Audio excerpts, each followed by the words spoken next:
Chapter 14. The Honest Tradesman. To the eyes of Mr. Jeremiah Cruncher, sitting on his stall in Fleet Street with his grisly urchin beside him, a vast number and variety of objects in movement were every day presented. Who could sit upon anything in Fleet Street during the busy hours of the day, and not be dazed and deafened by two immense processions, one ever tending westward with the sun, the other ever tending eastward from the sun, both ever tending to the plains beyond the range of red and purple, where the sun goes down? With his straw in his mouth, Mr. Cruncher sat watching the two streams, like the heathen rustic who has for several centuries been on duty watching one stream, saving that Jerry had no expectation of their ever running dry. Nor would it have been an expectation of a hopeful kind, since a small part of his income was derived from the pilotage of timid women, mostly of a full habit and past the middle term of life, from Tellson's side of the tides to the opposite shore. Brief as such companionship was in every separate instance, Mr. Cruncher never failed to become so interested in the lady as to express a strong desire to have the honour of drinking her very good health. And it was from the gifts bestowed upon him towards the execution of this benevolent purpose that he recruited his finances, as just now observed. Time was when a poet sat upon a stall in a public place and mused in the sight of men. Mr. Cruncher, sitting on a stall in a public place, but not being a poet, mused as little as possible, and looked about him. It fell out that he was thus engaged in a season when crowds were few, and belated women few, and when his affairs in general were so unprosperous as to awaken a strong suspicion in his breast that Mrs. Cruncher must have been flopping in some pointed manner, when an unusual concourse pouring down Fleet Street westward attracted his attention. Looking that way, Mr. Cruncher made out that some kind of funeral was coming along, and that there was popular objection to this funeral, which engendered uproar. "Young Jerry," said Mr. Cruncher, turning to his offspring, "it's a burying." "Hurrah, father!" cried young Jerry. The young gentleman uttered this exultant sound with mysterious significance. The elder gentleman took the cry so ill that he watched his opportunity and smote the young gentleman on the ear. "What do you mean? What are you hoo-roaring at? What do you want to convey to your own father, you young rip? This boy's a-getting too many for me," said Mr. Cruncher, surveying him. "Him and his hoo-roars! Don't let me hear no more of you, or you shall feel some more of me, d'ye hear?" "I warn't doing no harm," young Jerry protested, rubbing his cheek. "Drop it, then," said Mr. Cruncher. "I won't have none of your no-harms. Get atop of that there seat and look at the crowd." His son obeyed, and the crowd approached. They were bawling and hissing round a dingy hearse and dingy mourning coach, in which mourning coach there was only one mourner, dressed in the dingy trappings that were considered essential to the dignity of the position. The position appeared by no means to please him, however, with an increasing rabble surrounding the coach, deriding him, making grimaces at him, and incessantly groaning and calling out, "Ya spies! Tst! Ya, ya, spies!" with many compliments too numerous and forcible to repeat. Funerals had at all times a remarkable attraction for Mr. Cruncher. He always pricked up his senses and became excited when a funeral passed Tellson's. Naturally, therefore, a funeral with this uncommon attendance excited him greatly, and he asked of the first man who ran against him, "What is it, brother? What's it about?" "I don't know," said the man. "Spies! Ya, ya, tst, spies!" He asked another man, "Who is it?" "I don't know," returned the man, clapping his hands to his mouth nevertheless, and vociferating in a surprising heat and with the greatest ardour, "Spies! Ya, ya, tst, spies!" At length a person better informed on the merits of the case tumbled against him, and from this person he learned that the funeral was the funeral of one Roger Cly. "Was he a spy?" asked Mr. Cruncher. "Old Bailey spy," returned his informant. "Ya, ya, tss, ya, Old Bailey spies." "Why, to be sure," exclaimed Jerry, recalling the trial at which he had assisted. "I've seen him. Dead, is he?" "Dead as mutton," returned the other, "and can't be too dead. Have 'em out, they're spies. Pull 'em out, they're spies." The idea was so acceptable in the prevalent absence of any idea that the crowd caught it up with eagerness, and loudly repeating the suggestion to have 'em out and to pull 'em out, mobbed the two vehicles so closely that they came to a stop. On the crowd's opening the coach doors, the one mourner scuffled out of himself and was in their hands for a moment, but he was so alert and made such good use of his time that in another moment he was scouring away up a by-street, after shedding his cloak, hat, long hat-band, white pocket-handkerchief, and other symbolical tears. These the people tore to pieces and scattered far and wide with great enjoyment, while the tradesmen hurriedly shut up their shops, for a crowd in those times stopped at nothing, and was a monster much dreaded. They had already got the length of opening the hearse to take the coffin out, when some brighter genius proposed instead its being escorted to its destination amidst general rejoicing. Practical suggestions being much needed, this suggestion too was received with acclamation, and the coach was immediately filled with 8 inside and a dozen out, while as many people got on the roof of the hearse as could, by any exercise of ingenuity, stick upon it.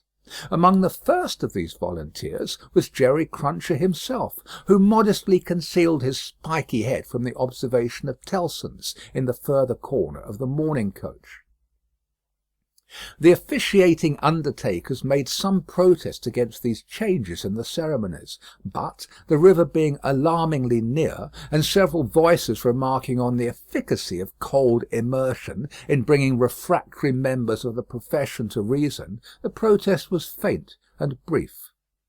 The remodelled procession started, with a chimney-sweep driving the hearse, advised by the regular driver, who was perched beside him, under close inspection for the purpose, and with a pie-man, also attended by his cabinet minister, driving the mourning coach.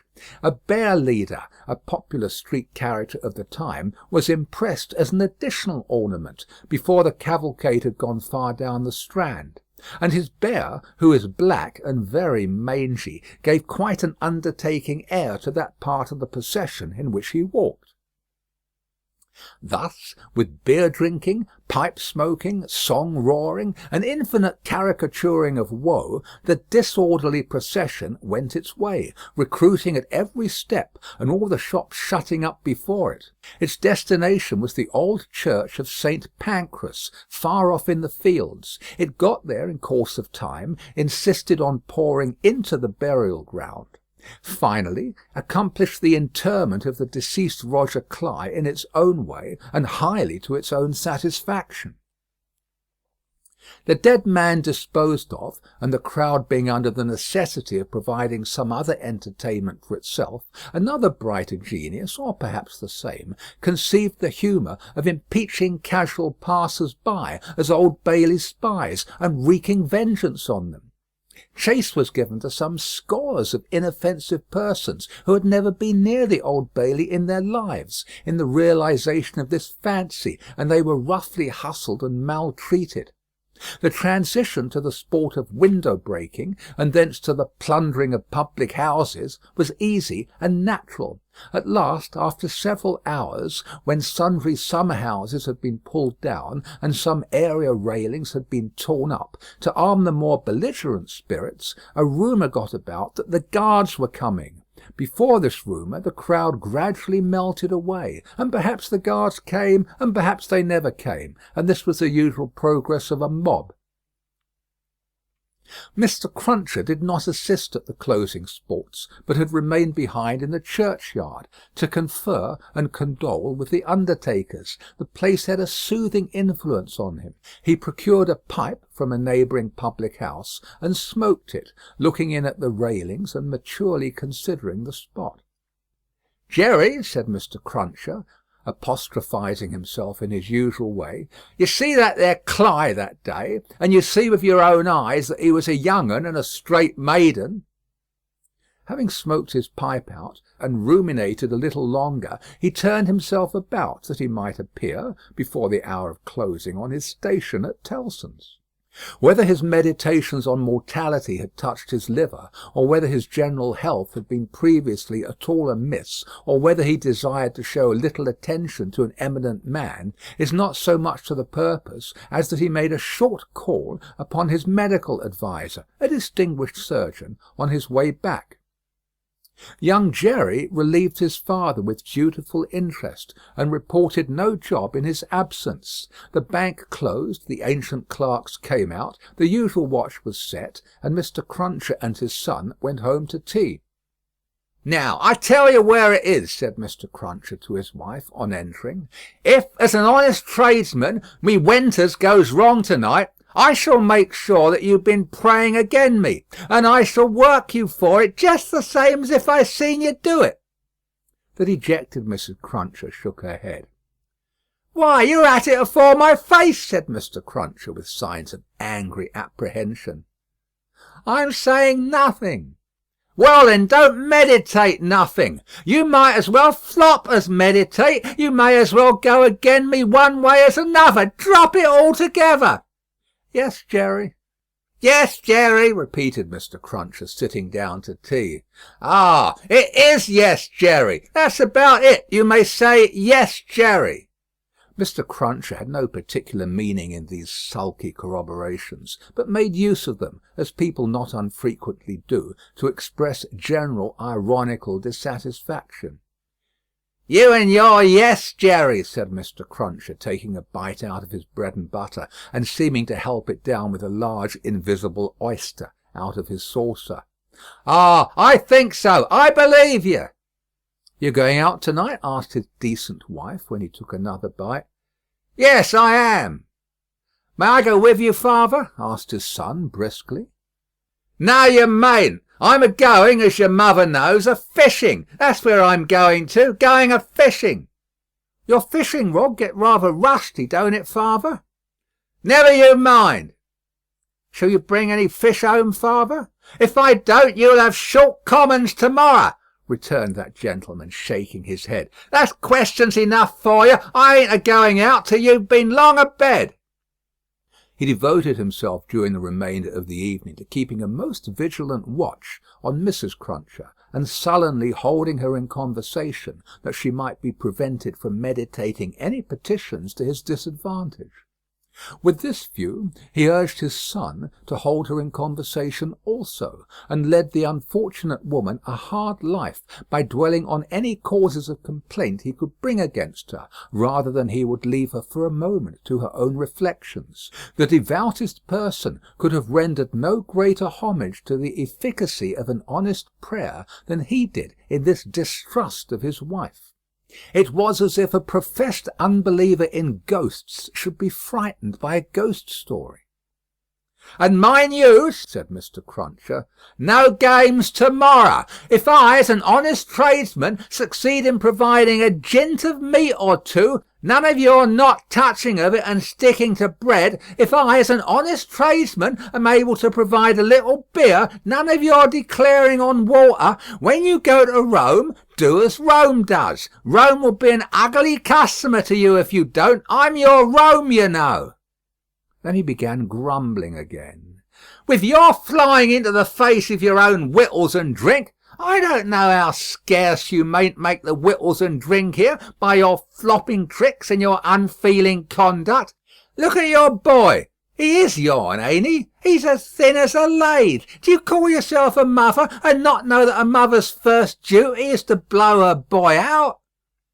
This touched young Jerry on a tender place, who adjured his mother to perform her first duty, and, whatever else she did or neglected, above all things to lay especial stress on the discharge of that maternal function so affectingly and delicately indicated by his other parent.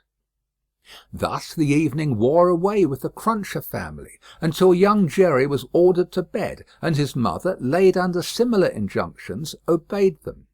Mr. Cruncher beguiled the earlier watches of the night with solitary pipes, and did not start upon his excursion until nearly 1 o'clock. Towards that small and ghostly hour he rose up from his chair, took a key out of his pocket, opened a locked cupboard, and brought forth a sack, a crowbar of convenient size, a rope and chain, and other fishing tackle of that nature. Disposing these articles about him in skilful manner, he bestowed a parting defiance on Mrs. Cruncher, extinguished the light, and went out. Young Jerry, who had only made a feint of undressing when he went to bed, was not long after his father. Under cover of the darkness he followed out of the room, followed down the stairs, followed down the court, followed out into the streets. He was in no uneasiness concerning his getting into the house again, for it was full of lodgers, and the door stood ajar all night. Impelled by a laudable ambition to study the art and mystery of his father's honest calling, young Jerry, keeping as close to house fronts, walls, and doorways as his eyes were close to one another, held his honoured parent in view. The honoured parent, steering northward, had not gone far when he was joined by another disciple of Isaac Walton, and the two trudged on together. Within half an hour from the first starting, they were beyond the winking lamps, and the more than winking watchman, and were out upon a lonely road. Another fisherman was picked up here, and that so silently that if young Jerry had been superstitious, he might have supposed the second follower of the gentle craft to have, all of a sudden, split himself into two. The three went on, and young Jerry went on, until the three stopped under a bank overhanging the road. Upon the top of the bank was a low brick wall, surmounted by an iron railing. In the shadow of bank and wall the three turned out of the road, and up a blind lane, of which the wall, there risen to some 8 or 10 feet high, formed one side. Crouching down in a corner, peeping up the lane, the next object that young Jerry saw was the form of his honoured parent, pretty well defined against a watery and clouded moon, nimbly scaling an iron gate. He was soon over, and then the second fisherman got over, and then the third. They all dropped softly on the ground within the gate, and lay there a little, listening perhaps. Then they moved away on their hands and knees. It was now young Jerry's turn to approach the gate, which he did, holding his breath. Crouching down again in a corner there, and looking in, he made out the three fishermen creeping through some rank grass, and all the gravestones in the churchyard. It was a large churchyard that they were in, looking on like ghosts in white, while the church tower itself looked on like the ghost of a monstrous giant. They did not creep far before they stopped and stood upright, and then they began to fish. They fished with a spade at first. Presently the honoured parent appeared to be adjusting some instrument like a great corkscrew. Whatever tools they worked with, they worked hard, until the awful striking of the church clock so terrified young Jerry that he made off, with his hair as stiff as his father's. But his long-cherished desire to know more about these matters not only stopped him in his running away, but lured him back again. They were still fishing perseveringly when he peeped in at the gate for a second time, but now they seemed to have got a bite. There was a screwing and complaining sound down below, and their bent figures were strained as if by a weight. By slow degrees the weight broke away the earth upon it, and came to the surface. Young Jerry very well knew what it would be, but when he saw it, and saw his honoured parent about to wrench it open, he was so frightened, being new to the sight, that he made off again, and never stopped until he had run a mile or more. He would not have stopped then for anything less necessary than breath, it being a spectral sort of race that he ran, and one highly desirable to get to the end of. He had a strong idea that the coffin he had seen was running after him, and, pictured as hopping on behind him bolt upright upon its narrow end, always at the point of overtaking him and hopping on at his side, perhaps taking his arm, it was a pursuer to shun. It was an inconsistent and ubiquitous fiend too, for, while it was making the whole night behind him dreadful, he darted out into the roadway to avoid dark alleys, fearful of it coming hopping out of them, like a dropsical boy's kite without tail and wings. It hid in doorways too, rubbing its horrible shoulders against doors, and drawing them up to its ears, as if it were laughing. It got into shadows on the road, and lay cunningly on its back to trip him up. All this time it was incessantly hopping on behind, and gaining on him, so that when the boy got to his own door, he had reason for being half dead, and even then it would not leave him, but followed him upstairs with a bump on every stair, scrambled into bed with him, and bumped down dead and heavy on his breast when he fell asleep. From his oppressed slumber, young Jerry in his closet was awakened after daybreak and before sunrise by the presence of his father in the family room. Something had gone wrong with him, at least so young Jerry inferred, from the circumstance of his holding Mrs. Cruncher by the ears and knocking the back of her head against the headboard of the bed. "I told you I would," said Mr. Cruncher. "And I did." "Jerry, Jerry, Jerry," his wife implored. "You oppose yourself to the profit of the business," said Jerry, "and me and my partners suffer. You was to honour and obey. Why the devil don't you?" "I try to be a good wife, Jerry," the poor woman protested with tears. "Is it being a good wife to oppose your husband's business? Is it honouring your husband to dishonour his business? Is it obeying your husband to disobey him on the vital subject of his business?"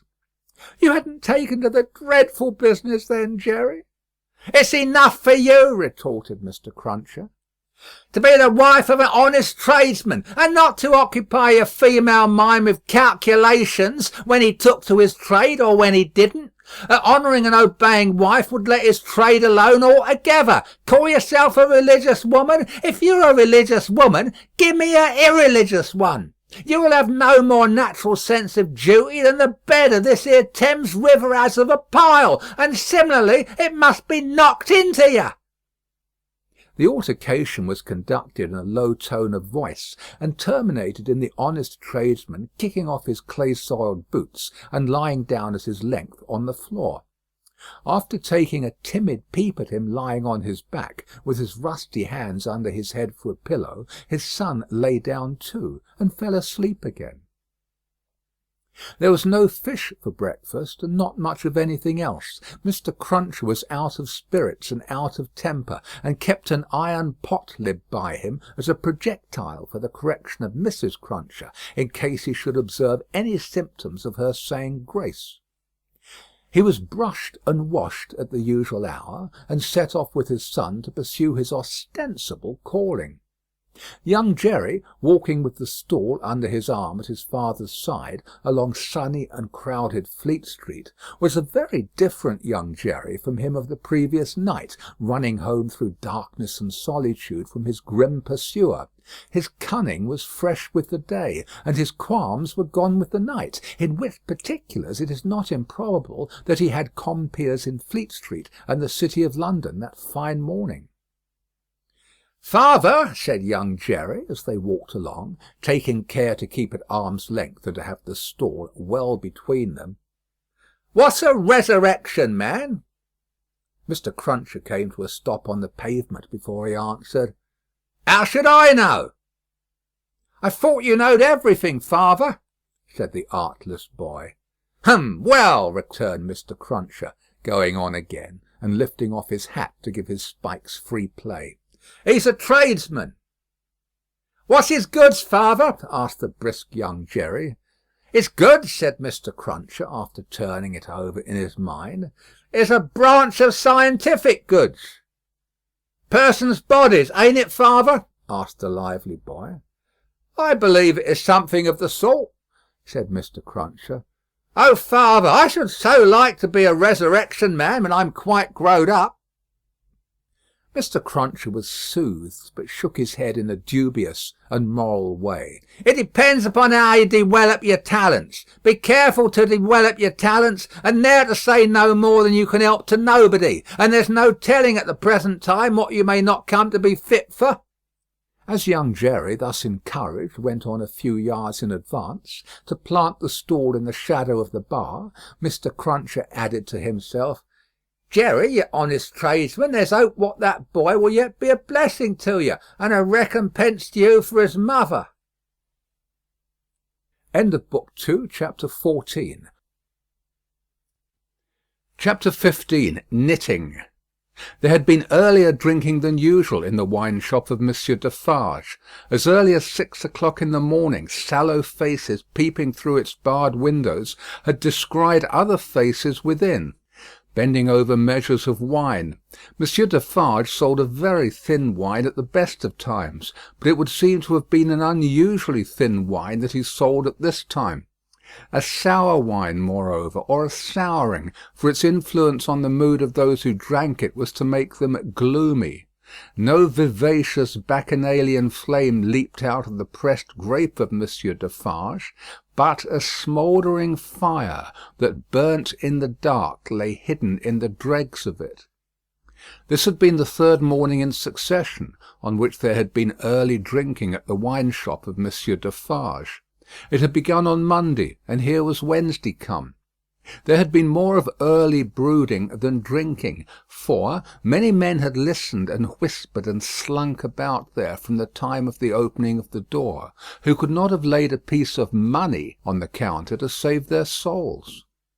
These were to the full as interested in the place, however, as if they could have commanded whole barrels of wine, and they glided from seat to seat, and from corner to corner, swallowing talk in lieu of drink with greedy looks. Notwithstanding an unusual flow of company, the master of the wine-shop was not visible. He was not missed, for nobody who crossed the threshold looked for him, nobody asked for him, nobody wondered to see only Madame Defarge in her seat, presiding over the distribution of wine, with a bowl of battered small coins before her, as much defaced and beaten out of their original impress as the small coinage of humanity from whose ragged pockets they had come. A suspended interest and a prevalent absence of mind were perhaps observed by the spies who looked in at the wine-shop, as they looked in at every place, high and low, from the king's palace to the criminal's jail. Games at cards languished, players at dominoes musingly built towers with them, drinkers drew figures on the table with spilt drops of wine. Madame Defarge herself picked out the pattern on her sleeve with her toothpick, and saw and heard something inaudible and invisible a long way off. Thus Saint Antoine in this vinous feature of his until midday. It was high noontide when two dusty men passed through his streets and under his swinging lamps, of whom one was Monsieur Defarge, the other a mender of roads in a blue cap. All adust and athirst, the two entered the wine-shop. Their arrival had lighted a kind of fire in the breast of Saint Antoine, fast spreading as they came along, which stirred and flickered in flames of faces at most doors and windows. Yet no one had followed them, and no man spoke when they entered the wine-shop, though the eyes of every man there were turned upon them. "Good day, gentlemen," said Monsieur Defarge. It may have been a signal for loosening the general tongue. It elicited an answering chorus of "Good day." "It is bad weather, gentlemen," said Defarge, shaking his head. Upon which every man looked at his neighbour, and then all cast down their eyes and sat silent, except one man, who got up and went out. "My wife," said Defarge aloud, addressing Madame Defarge, "I have travelled certain leagues with this good mender of roads, called Jacques. I met him by accident a day and a half's journey out of Paris. He is a good child, this mender of roads, called Jacques. Give him to drink, my wife." A second man got up and went out. Madame Defarge set wine before the mender of roads called Jacques, who doffed his blue cap to the company, and drank. In the breast of his blouse he carried some coarse dark bread. He ate of this between whiles, and sat munching and drinking near Madame Defarge's counter. A third man got up and went out.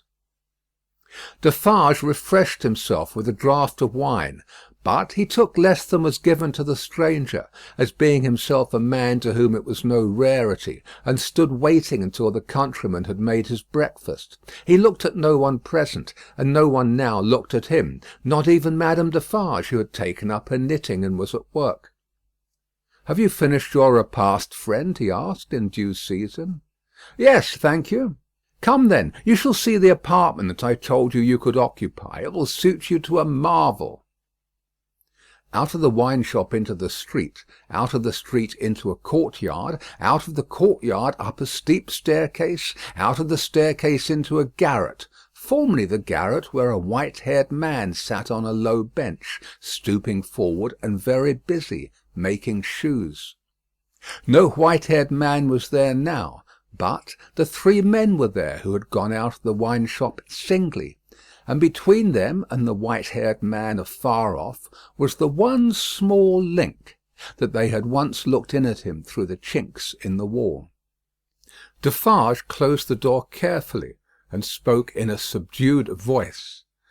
"Jacques 1, Jacques 2, Jacques 3. This is the witness encountered by appointment by me, Jacques 4. He will tell you all. Speak, Jacques 5. The mender of roads, blue cap in hand, wiped his swarthy forehead with it, and said, "Where shall I commence, monsieur?" "Commence," was Monsieur Defarge's not unreasonable reply, "at the commencement." "I saw him then, messieurs," began the mender of roads, "a year ago this running summer, underneath the carriage of the Marquis, hanging by the chain. Behold the manner of it. I leaving my work on the road, the sun going to bed, the carriage of the Marquis slowly ascending the hill, he hanging by the chain, like this." Again the mender of roads went through the whole performance, in which he ought to have been perfect by that time, seeing that it had been the infallible resource and indispensable entertainment of his village during a whole year. Jacques 1 struck in, and asked if he had ever seen the man before. "Never," answered the mender of roads, recovering his perpendicular. Jacques 3 demanded how he afterwards recognized him then. "By his tall figure," said the mender of roads, softly, and with his finger at his nose. "When Monsieur the Marquis demands that evening, 'Say, what is he like?' I make response, 'Tall as a spectre.'" "You should have said, 'Short as a dwarf,'" returned Jacques 2. "But what did I know? The deed was not then accomplished, neither did he confide in me. Observe, under those circumstances even, I do not offer my testimony. Monsieur the Marquis indicates me with his finger, standing near our little fountain, and says, 'To me bring that rascal.' My faith, messieurs, I offer nothing." "He is right there, Jacques," murmured Defarge, to him who had interrupted. "Go on." "Good," said the mender of roads with an air of mystery. "The tall man is lost, and he is sought. How many months? 9, 10, 11?" "No matter the number," said Defarge. "He is well hidden, but at last he is unluckily found. Go on." "I am again at work upon the hillside, and the sun is again about to go to bed. I am collecting my tools to descend to my cottage down in the village below, where it is already dark, when I raise my eyes, and see coming over the hill 6 soldiers. In the midst of them is a tall man with his arms bound, tied to his sides, like this." With the aid of his indispensable cap, he represented a man with his elbows bound fast at his hips, with cords that were knotted behind him. "I stand aside, messieurs, by my heap of stones, to see the soldiers and their prisoner pass, for it is a solitary road that, where any spectacle is well worth looking at. And at first, as they approach, I see no more than that they are 6 soldiers with a tall man bound, and that they are almost black to my sight, except on the side of the sun going to bed, where they have a red edge, messieurs. Also, I see that their long shadows are on the hollow ridge on the opposite side of the road, and are on the hill above it, and are like the shadows of giants. Also, I see that they are covered with dust, and that the dust moves with them as they come, tramp, tramp. But when they advance quite near to me, I recognise the tall man, and he recognises me. Ah, but he will be well content to precipitate himself over the hillside once again, as on the evening when he and I first encountered, close to the same spot. He described it as if he were there, and it was evident that he saw it vividly. Perhaps he had not seen much in his life. I do not show the soldiers that I recognise the tall man. He does not show the soldiers that he recognises me. We do it, and we know it, with our eyes. "Come on," says the chief of that company, pointing to the village. "Bring him fast to his tomb." And they bring him faster. I follow. His arms are swelled because of being bound so tight. His wooden shoes are large and clumsy, and he is lame. Because he is lame, and consequently slow, they drive him with their guns, like this. He imitated the action of a man's being impelled forward by the butt ends of muskets. As they descend the hill like madmen running a race, he falls. They laugh and pick him up again. His face is bleeding and covered with dust, but he cannot touch it. Thereupon they laugh again.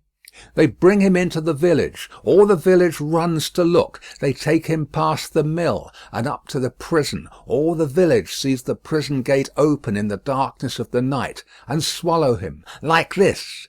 He opened his mouth as wide as he could and shut it with the sounding snap of his teeth.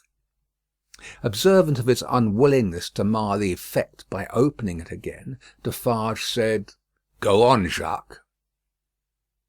"All the village," pursued the mender of roads on tiptoe, and in a low voice, "withdraws. All the village whispers by the fountain. All the village sleeps. All the village dreams of that unhappy one within the locks and bars of the prison on the crag, and never to come out of it except to perish.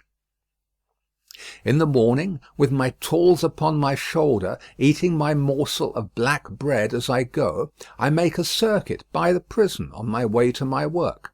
There I see him, high up behind the bars of the lofty iron cage, bloody and dusty as last night, looking through. He has no hand free to wave to me. I dare not call to him. He regards me like a dead man." Defarge and the three glanced darkly at one another. The looks of all of them were dark, repressed, and revengeful as they listened to the countryman's story. The manner of all of them, while it was secret, was authoritative too. They had the air of a rough tribunal, Jacques 1 and 2 sitting on the old pallet bed, each with his chin resting on his hand and his eyes intent on the road mender. Jacques 3 equally intent, on one knee behind them, with his agitated hand always gliding over the network of fine nerves about his mouth and nose. Defarge standing between them and the narrator, whom he had stationed in the light of the window, by turns looking from him to them, and from them to him. "Go on, Jacques," said Defarge. "He remains up there in his iron cage some days. The village looks at him by stealth, for it is afraid. But it always looks up from a distance, at the prison on the crag, and in the evening, when the work of the day is achieved, and it assembles to gossip at the fountain, all faces are turned towards the prison. Formerly they were turned towards the posting-house. Now they are turned towards the prison. They whisper at the fountain that although condemned to death he will not be executed. They say that petitions have been presented in Paris, showing that he was enraged and made mad by the death of his child. They say that a petition has been presented to the king himself. What do I know? It is possible. Perhaps yes, perhaps no." "Listen then, Jacques," number 1 of that name sternly interposed. "Know that a petition was presented to the king and queen. All here, yourself excepted, saw the king take it in his carriage in the street, sitting beside the queen. It is Defarge who you see here, who, at the hazard of his life, darted out before the horses with the petition in his hand." "And once again listen, Jacques," said the kneeling number 3, his fingers ever wandering over and over those fine nerves, with a strikingly greedy air, as if he hungered for something that was neither food nor drink. The guard, horse and foot, surrounded the petitioner and struck him blows. "You hear?" "I hear, messieurs." "Go on, then," said Defarge. "Again, on the other hand, they whisper at the fountain," resumed the countryman, "that he is brought down into our country to be executed on the spot, and that he will very certainly be executed. They even whisper that because he has slain Monseigneur, and because Monseigneur is the father of his tenants, serfs, what you will, he will be executed as a parricide. One old man says at the fountain that his right hand, armed with the knife, will be burnt off before his face; that into wounds which will be made in his arms, his breast, and his legs, there will be poured boiling oil, melted lead, hot resin, wax, and sulphur; finally, that he will be torn limb from limb by 4 strong horses. That old man says, all this was actually done to a prisoner who made an attempt on the life of the late king, Louis XV. But how do I know if he lies? I am not a scholar." "Listen once again, then, Jacques," said the man with the restless hand and the craving air. "The name of that prisoner was Damiens, and it was all done in open day, in the open streets of this city of Paris, and nothing was more noticed in the vast concourse that saw it done than the crowd of ladies of quality and fashion, who were full of eager attention to the last, Jacques, prolonged until nightfall, when he had lost 2 legs and an arm, and still breathed. And it was done. Why, how old are you?" 35, said the mender of roads, who looked 60. "It was done when you were more than 10 years old. You might have seen it." "Enough," said Defarge, with grim impatience. "Long live the devil. Go on." "Well, some whisper this, some whisper that. They speak of nothing else. Even the fountain appears to fall to that tune. At length, on Sunday night, when all the village is asleep, come soldiers, winding down from the prison, and their guns ring on the stones of the little street. Workmen dig, workmen hammer, soldiers laugh and sing. In the morning, by the fountain, there is raised a gallows 40 feet high, poisoning the water." The mender of roads looked through rather than at the low ceiling, and pointed as if he saw the gallows somewhere in the sky. "All work is stopped, all assembled there. Nobody leads the cows out, the cows are there with the rest. At midday, the roll of drums. Soldiers have marched into the prison in the night, and he is in the midst of many soldiers. He is bound as before, and in his mouth there is a gag, tied so, with a tight string, making him look almost as if he laughed. He suggested it by creasing his face with his 2 thumbs from the corners of his mouth to his ears. On the top of the gallows is fixed the knife, blade upwards with its point in the air. He is hanged there 40 feet high, and is left hanging, poisoning the water. They looked at one another as he used his blue cap to wipe his face, on which the perspiration had started afresh while he recalled the spectacle. "It is frightful, messieurs. How can the women and the children draw water? Who can gossip of an evening under that shadow? Under it, have I said.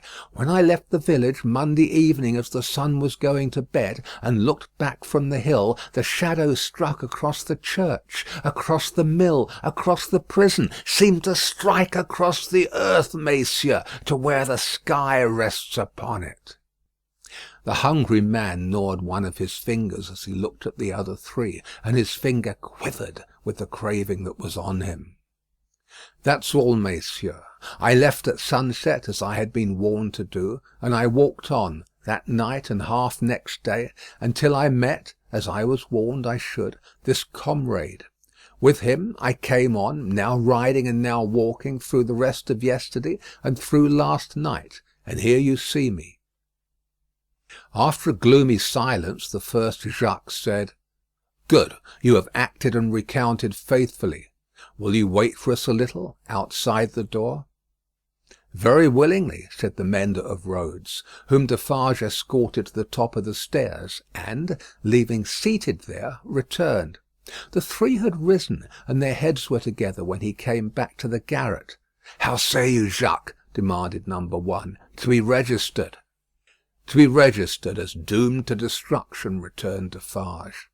"Magnificent," croaked the man with the craving. "The château and all the race?" inquired the first.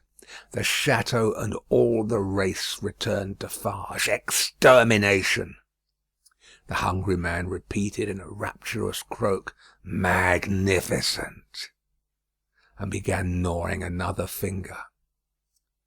"Are you sure," asked Jacques too of Defarge, "that no embarrassment can arise from our manner of keeping the register? Without doubt it is safe, for no one beyond ourselves can decipher it. But shall we always be able to decipher it? Or, I ought to say, will she?" "Jacques," returned Defarge, drawing himself up, "if Madame my wife undertook to keep the register in her memory alone, she would not lose a word of it, nor a syllable of it. Knitted, in her own stitches and her own symbols, it will always be as plain to her as the sun. Confide in Madame Defarge. It would be easier for the weakest poltroon that lives to erase himself from existence than to erase one letter of his name or crimes from the knitted register of Madame Defarge." There was a murmur of confidence and approval, and then the man who hungered asked, "Is this rustic to be sent back soon? I hope so. He is very simple. Is he not a little dangerous?" "He knows nothing," said Defarge. "At least nothing more than would easily elevate himself to a gallows of the same height. I charge myself with him. Let him remain with me. I will take care of him and set him on the road. He wishes to see the fine world, the king, the queen, and court. Let him see them on Sunday." "What?" exclaimed the hungry man, staring. "Is it a good sign that he wishes to see royalty and nobility?" "Jacques," said Defarge, "judiciously show a cat milk if you wish her to thirst for it. Judiciously show a dog his natural prey if you wish him to bring it down one day." Nothing more was said, and the mender of roads, being found already dozing on the topmost stair, was advised to lay himself down on the pallet bed and take some rest. He needed no persuasion, and was soon asleep. Worse quarters than Defarge's wine shop could easily have been found in Paris for a provincial slave of that degree. Saving for a mysterious dread of Madame, by which he was constantly haunted, his life was very new and agreeable. But Madame sat all day at her counter, so expressly unconscious of him, and so particularly determined not to perceive that his being there had any connection with anything below the surface, that he shook in his wooden shoes whenever his eye lighted on her. For he contended with himself that it was impossible to foresee what that lady might pretend next, and he felt assured that if she should take it into her brightly ornamented head to pretend that she had seen him do a murder, and afterwards flay the victim, she would infallibly go through with it until the play was played out. Therefore, when Sunday came, the mender of roads was not enchanted, though he said he was, to find that Madame was to accompany Monsieur and himself to Versailles. It was additionally disconcerting to have Madame knitting all the way there in a public conveyance. It was additionally disconcerting yet to have Madame in the crowd in the afternoon, still with her knitting in her hands, as the crowd waited to see the carriage of the king and queen. "You work hard, Madame," said a man near her. "Yes," answered Madame Defarge, "I have a good deal to do." "What do you make, Madame?" "Many things." "For instance?" "For instance," returned Madame Defarge composedly, "shrouds." The man moved a little further away as soon as he could, and the mender of roads fanned himself with his blue cap, feeling it mightily close and oppressive. If he needed a king and queen to restore him, he was fortunate in having his remedy at hand, for soon the large-faced king and the fair-faced queen came in their golden coach, attended by the shining bull's-eye of their court, a glittering multitude of laughing ladies and fine lords, and in jewels and silks and powder and splendour, and elegantly spurning figures and handsomely disdainful faces of both sexes. The mender of roads bathed himself, so much to his temporary intoxication, that he cried, "Long live the king! Long live the queen! Long live everybody and everything!" as if he had never heard of ubiquitous Jacques in his time. Then there were gardens, courtyards, terraces, fountains, green banks, more king and queen, more bull's-eye, more lords and ladies, more long live they all, until he absolutely wept with sentiment. During the whole of this scene, which lasted some 3 hours, he had plenty of shouting and weeping and sentimental company, and throughout Defarge held him by the collar, as if to restrain him from flying at the objects of his brief devotion and tearing them to pieces. "Bravo!" said Defarge, clapping him on the back when it was over like a patron. "You are a good boy." The mender of roads was now coming to himself, and was mistrustful of having made a mistake in his late demonstrations. But no. "You are the fellow we want," said Defarge in his ear. "You make these fools believe that it will last for ever. Then they are the more insolent, and it is the nearer ended." "Hey!" cried the mender of roads reflectively. "That's true. These fools know nothing, while they despise your breath, and would stop it for ever and ever, in you or in 100 like you, rather than in one of their own horses or dogs. They only know what your breath tells them. Let it deceive them, then, a little longer. It cannot deceive them too much." Madame Defarge looked superciliously at the client, and nodded in confirmation. "As to you," said she, "you would shout and shed tears for anything if it made a show and a noise. Say, would you not?" "Truly, madame, I think so, for the moment." "If you were shown a great heap of dolls, and were set upon them to pluck them to pieces, and despoil them for your own advantage, you would pick out the richest and gayest. Say, would you not?" "Truly, yes, madame." "Yes, and if you were shown a flock of birds unable to fly, and were set upon them to strip them of their feathers for your own advantage, you would set upon the birds of the finest feathers, would you not?" "It is true, madame." "You have seen both dolls and birds to-day," said Madame Defarge, with a wave of her hand towards the place where they had last been apparent. "Now, go home." End of chapter 15 of book 2. Chapter 16. Still knitting. Madame Defarge and Monsieur her husband returned amicably to the bosom of Saint Antoine, while a speck in a blue cap toiled through the darkness, and through the dust, and down the weary miles of avenue by the wayside, slowly tending towards that point of the compass where the chateau of Monsieur the Marquis, now in his grave, listened to the whispering trees. Such ample leisure had the stone faces now for listening to the trees and to the fountain, that the few village scarecrows who, in their quest for herbs to eat and fragments of dead stick to burn, strayed within sight of the great stone courtyard and terrace stairway, had it borne in upon their starved fancy that the expression of the faces was altered.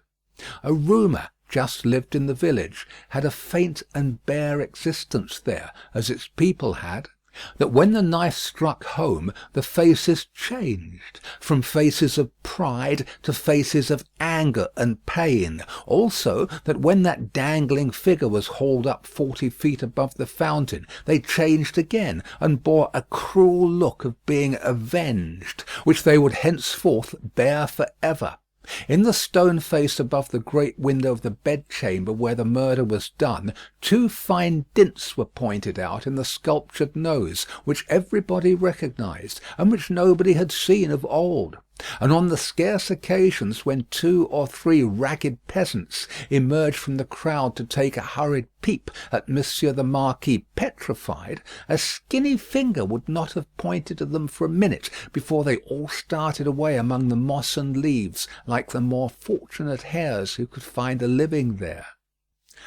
Chateau and hut, stone-faced and dangling figure, the red stain on the stone floor, and the pure water in the village well, thousands of acres of land, a whole province of France, all France itself, lay under the night sky, concentrated into a faint hair-breadth line.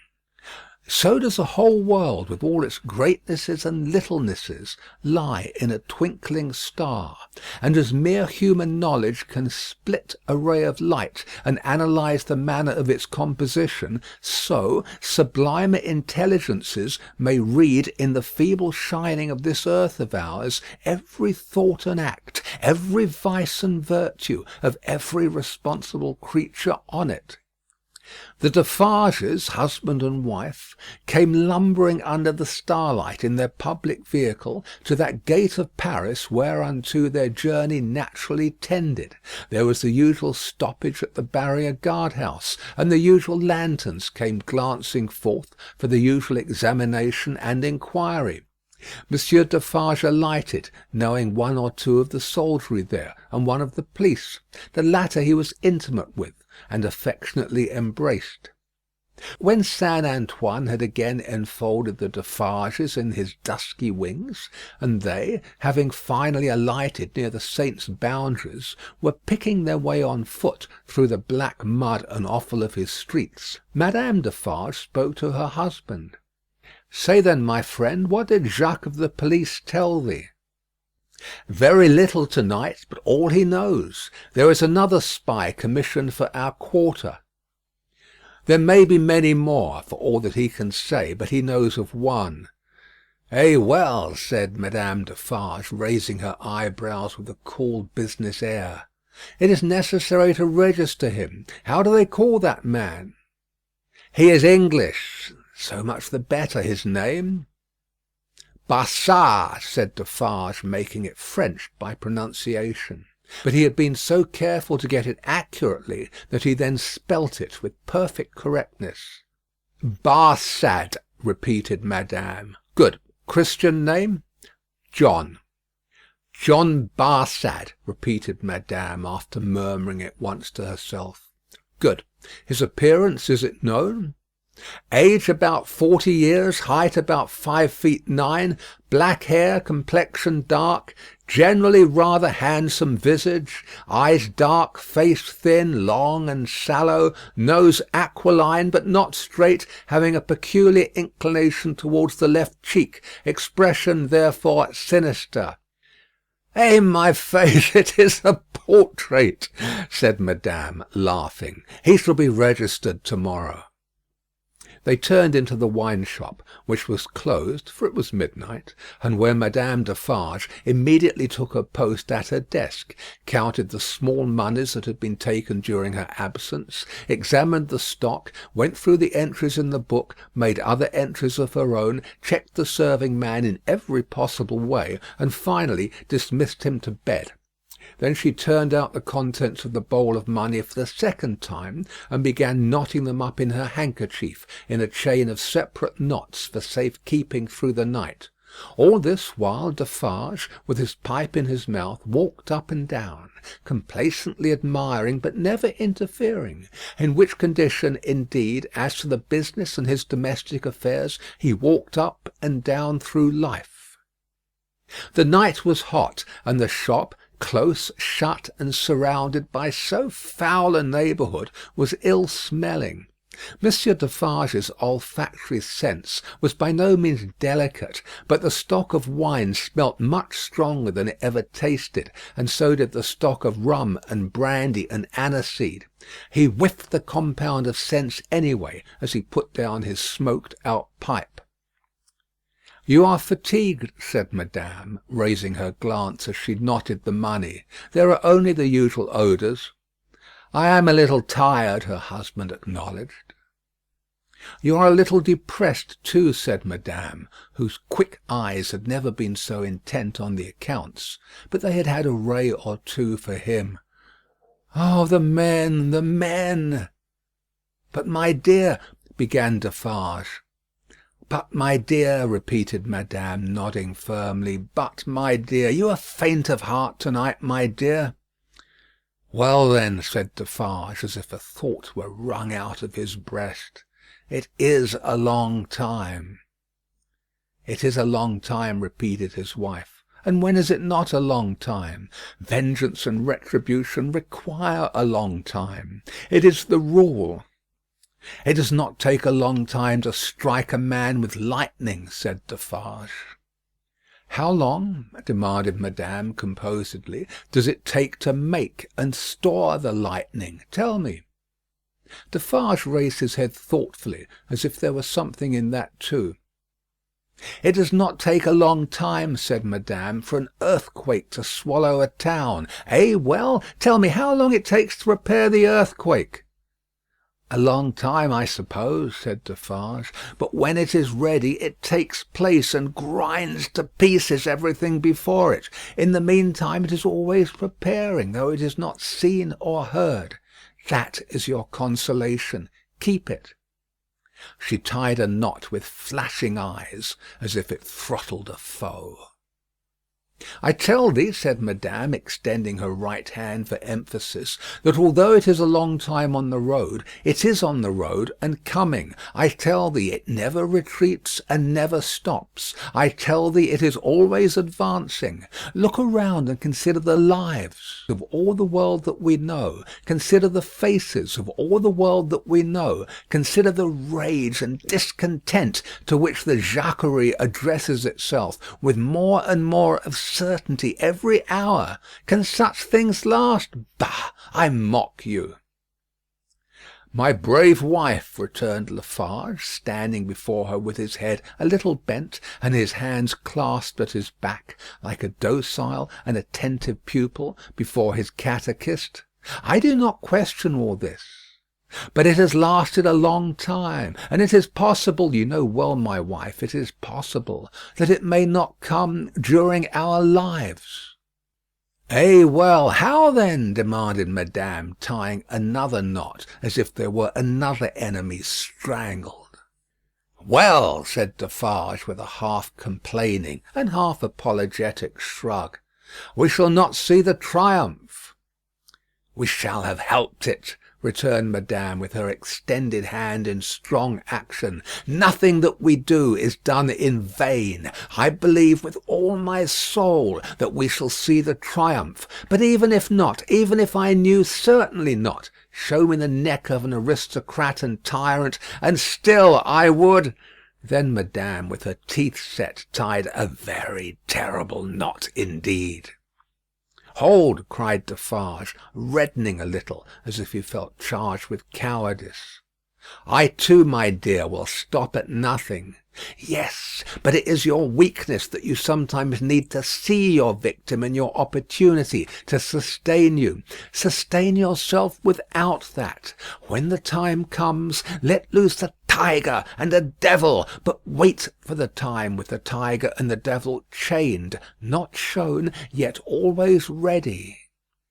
Madame enforced the conclusion of this piece of advice by striking her little counter with her chain of money, as if she knocked its brains out, and then gathering the heavy handkerchief under her arm in a serene manner, and observing that it was time to go to bed.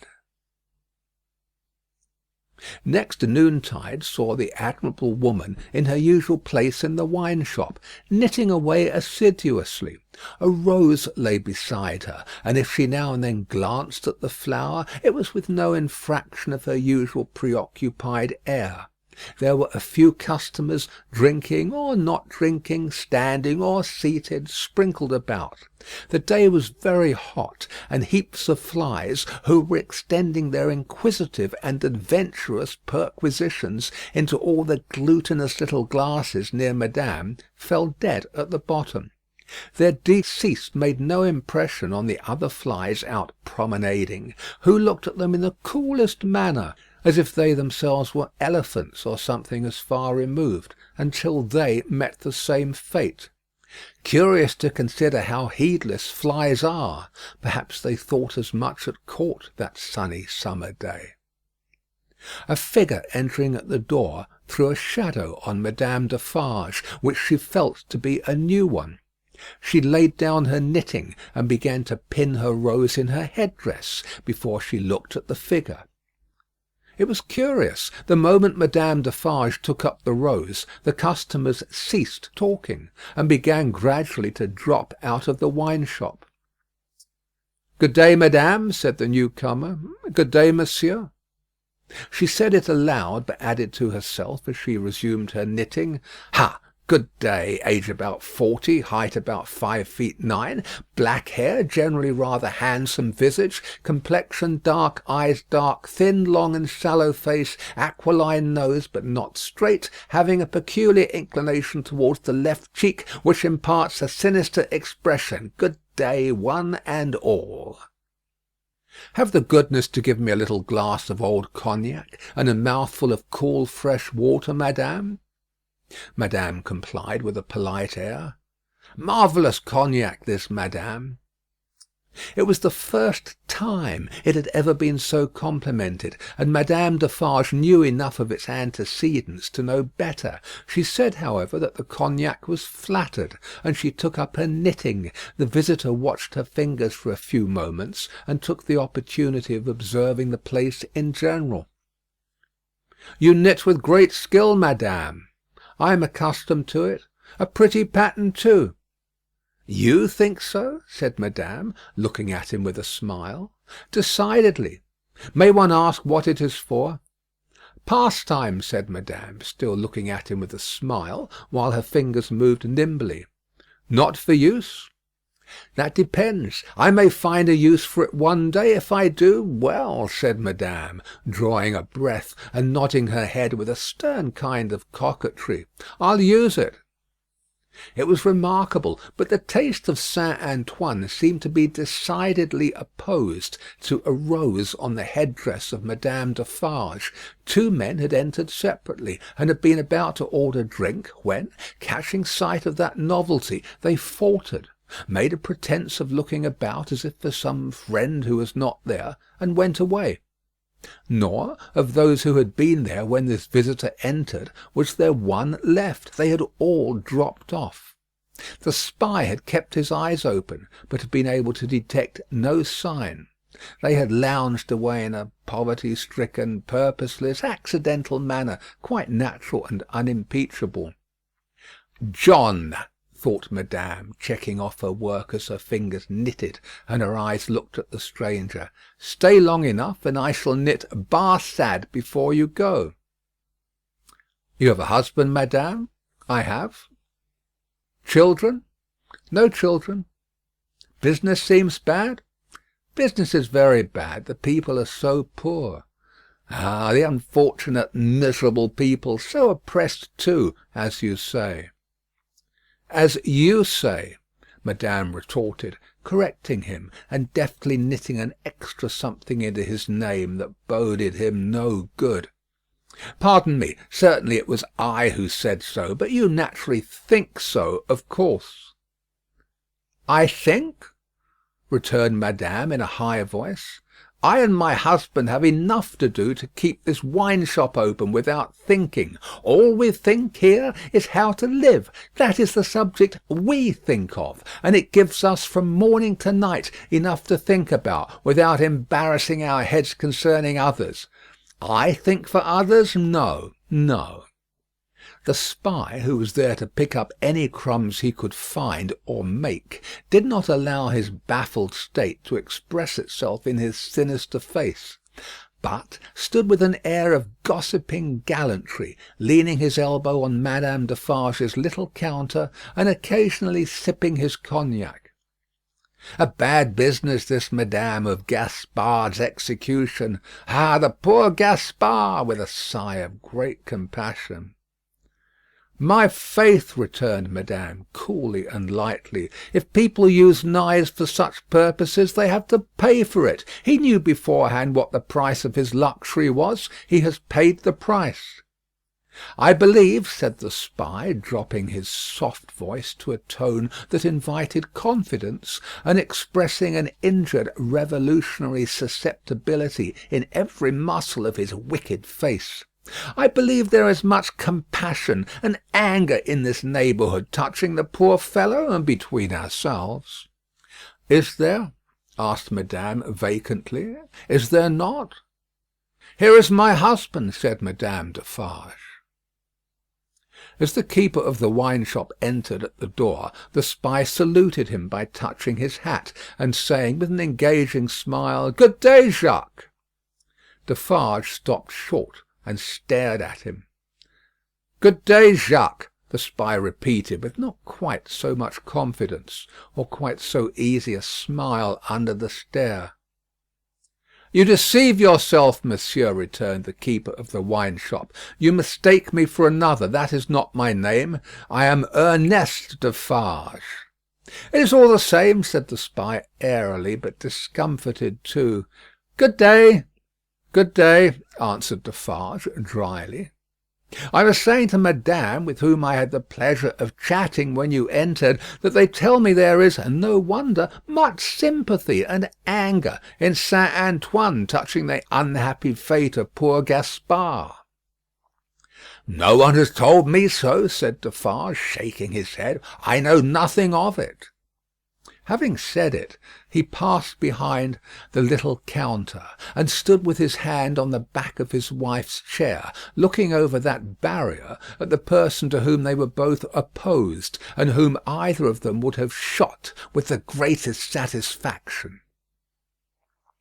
The spy, well used to his business, did not change his unconscious attitude, but drained his little glass of cognac, took a sip of fresh water, and asked for another glass of cognac. Madame Defarge poured it out for him, took to her knitting again, and hummed a little song over it. "You seem to know this quarter well, that is to say, better than I do," observed Defarge. "Not at all, but I hope to know it better. I am so profoundly interested in its miserable inhabitants." "Ha!" muttered Defarge. "The pleasure of conversing with you, Monsieur Defarge, recalls to me," pursued the spy, "that I have the honour of cherishing some interesting associations with your name." "Indeed," said Defarge, with much indifference. "Yes, indeed. When Dr. Manette was released, you, his old domestic, had the charge of him. I know. He was delivered to you. You see, I am informed of the circumstances." "Such is the fact, certainly," said Defarge. He had had it conveyed to him, in an accidental touch of his wife's elbow as she knitted and warbled, that he would do best to answer, but always with brevity. "It was to you," said the spy, "that his daughter came, and it was from your care that his daughter took him, accompanied by a neat brown monsieur, how is he called in the little wig, lorry, of the Bank of Telson and Company, over to England." "Such is the fact," repeated Defarge. "Very interesting remembrances," said the spy. "I have known Dr. Manette and his daughter in England." "Yes," said Defarge. "You don't hear much about them now?" said the spy. "No," said Defarge. "In effect," madame struck in, looking up from her work and her little song, "we never hear about them. We received the news of their safe arrival, and perhaps another letter, or perhaps two, but since then they have gradually taken their road in life, we ours, and we have held no correspondence." "Perfectly so, madame," replied the spy. "She is going to be married." "Going?" echoed madame. "She was pretty enough to have been married long ago. You English are cold, it seems to me." "Oh, you know I am English?" "I perceive your tongue is," returned madame. "And what the tongue is, I suppose the man is." He did not take the identification as a compliment, but he made the best of it, and turned it off with a laugh. After sipping his cognac to the end, he added, "Yes, Miss Manette is going to be married, but not to an Englishman, to one who, like herself, is French by birth. And speaking of Gaspard, ah, poor Gaspard, it was cruel, cruel. It is a curious thing that she is going to marry the nephew of Monsieur the Marquis, for whom Gaspard was exalted to that height of so many feet, in other words, the present Marquis. But he lives unknown in England. He is no Marquis there. He is Mr. Charles Darnay. D'aulnay is the name of his mother's family." Madame Defarge knitted steadily, but the intelligence had a palpable effect upon her husband. Do what he would, behind the little counter, as to the striking of a light and the lighting of his pipe, he was troubled, and his hand was not trustworthy. The spy would have been no spy if he had failed to see it, or to record it in his mind.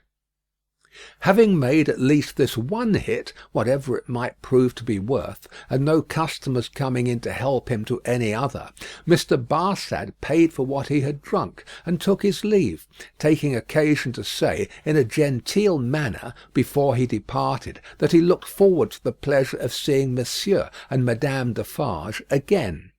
For some minutes after he had emerged into the outer presence of Saint Antoine, the husband and wife remained exactly as he had left them, lest he should come back.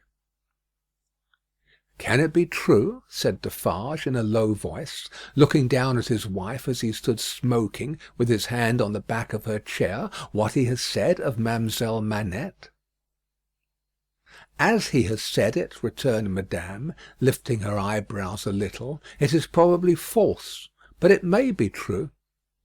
"If it is," Defarge began, and stopped. "If it is?" repeated his wife. "And if it does come while we live to see it triumph, I hope, for her sake, destiny will keep her husband out of France." "Her husband's destiny," said Madame Defarge, with her usual composure, "will take him where he is to go, and will lead him to the end that is to end him. That is all I know. But it is very strange, now at least, is it not very strange?" said Defarge, rather pleading with his wife to induce her to admit it, "that, after all our sympathy for Monsieur her father, and herself, her husband's name should be prescribed under your hand at this moment by the side of that infernal dog's who has just left us?" "Stranger things than that will happen when it does come," answered Madame. "I have them both here of a certainty, and they are both here for their merits. That is enough." She rolled up her knitting when she had said those words, and presently took the rose out of the handkerchief that was round about her head. Either Saint Antoine had an instinctive sense that the objectionable decoration was gone, or Saint Antoine was on the watch for its disappearance. Howbeit the saint took courage to lounge in very shortly afterwards, and the wine shop recovered its habitual aspect. In the evening, at which season of all others Saint Antoine turned himself inside out, and sat on doorsteps and window ledges, and came to the corners of vile streets and courts for a breath of air, Madame Defarge, with her work in her hand, was accustomed to pass from place to place, and from group to group. A missionary. There were many like her, such as the world would do well never to breed again.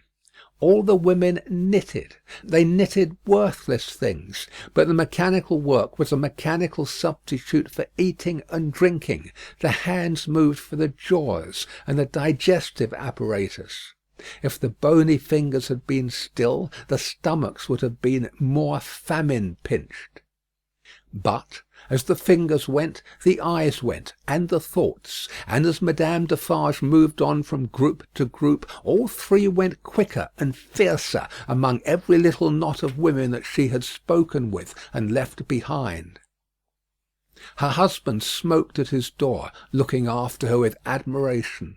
"A great woman," said he, "a strong woman, a grand woman, a frightfully grand woman."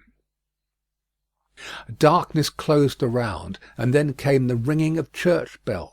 and the distant beating of the military drums in the palace courtyard as the women sat knitting, knitting. Darkness encompassed them. Another darkness was closing in as surely, when the church bells, then ringing pleasantly in many an airy steeple over France, should be melted into thundering cannon, when the military drums should be beating to drown a wretched voice, that night all potent as the voice of power and plenty, freedom and life.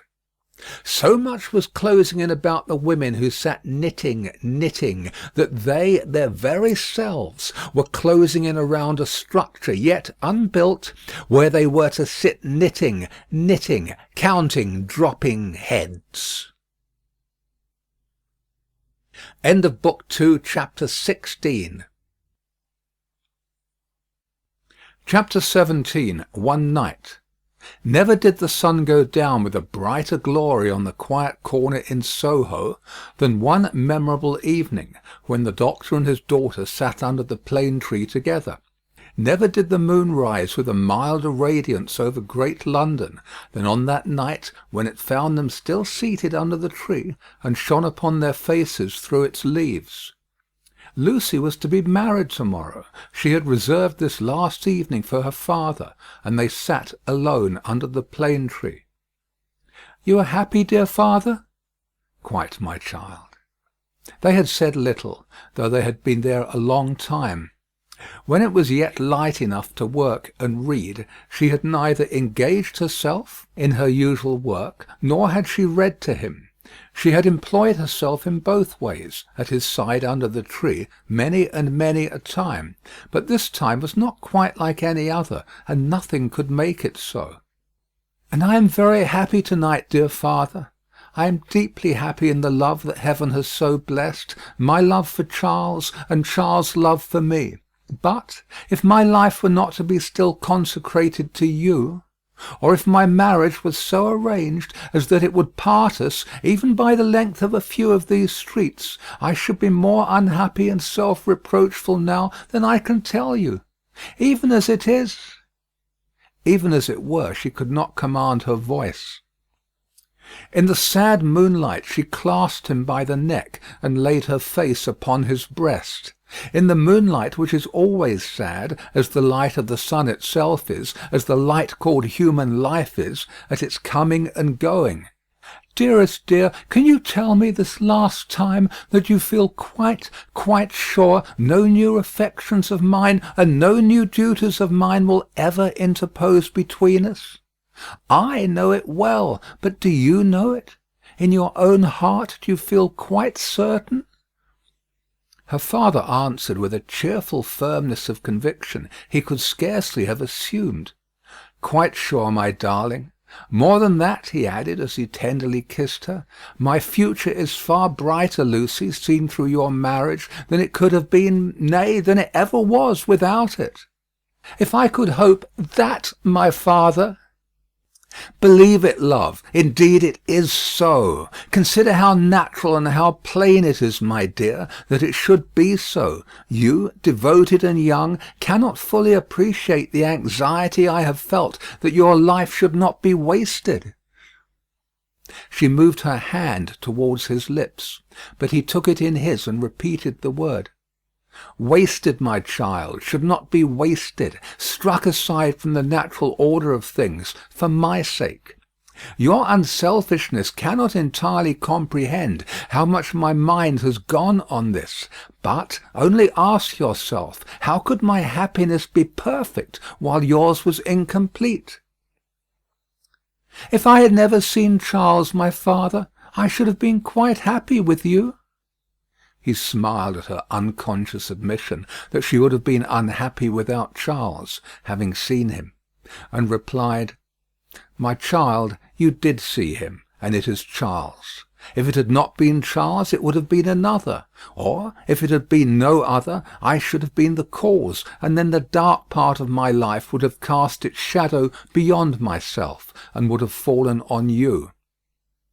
It was the first time, except at the trial, of her ever hearing him refer to the period of his suffering. It gave her a strange, a new sensation, while his words were in her ears, and she remembered it long afterwards. "See," said the doctor of Beauvais, raising his hand towards the moon, "I have looked at her from my prison window, when I could not bear her light. I have looked at her when it has been such torture to me to think of her shining upon what I had lost, that I have beaten my head against my prison walls. I have looked at her in a state so dun and lethargic that I have thought of nothing but the number of horizontal lines I could draw across her at the full, and the number of perpendicular lines with which I could intersect them."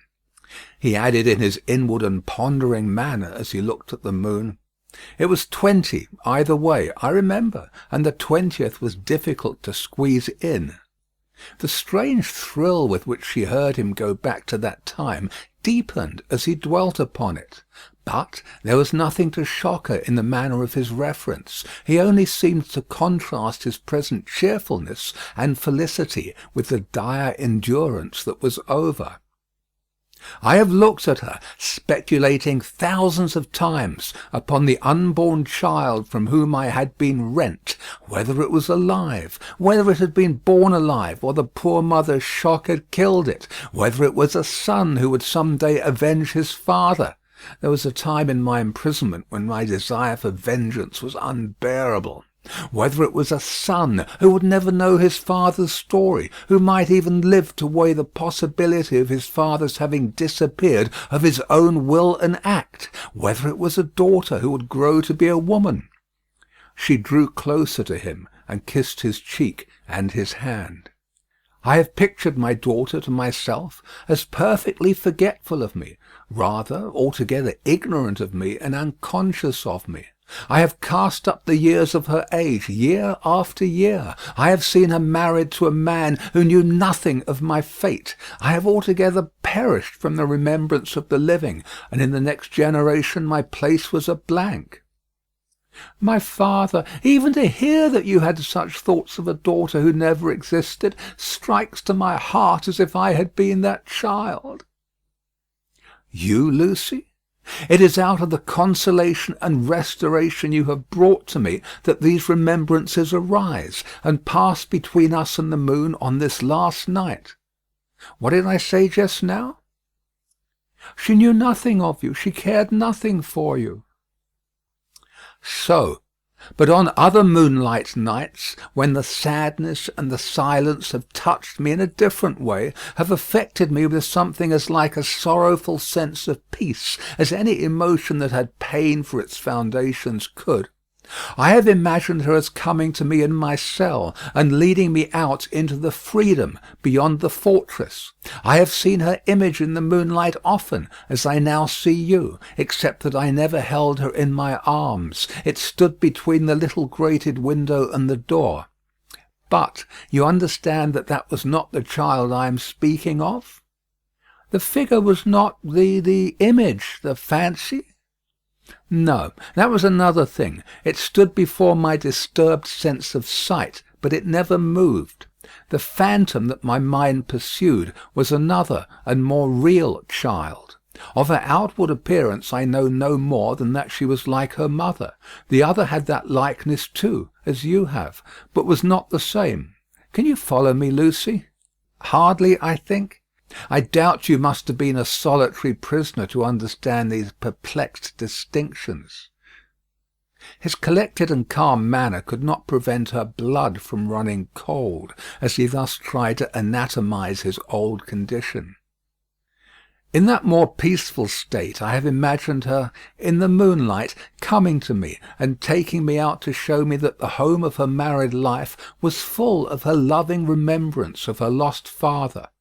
My picture was in her room, and I was in her prayers. Her life was active, cheerful, useful, but my poor history pervaded it all. I was that child, my father.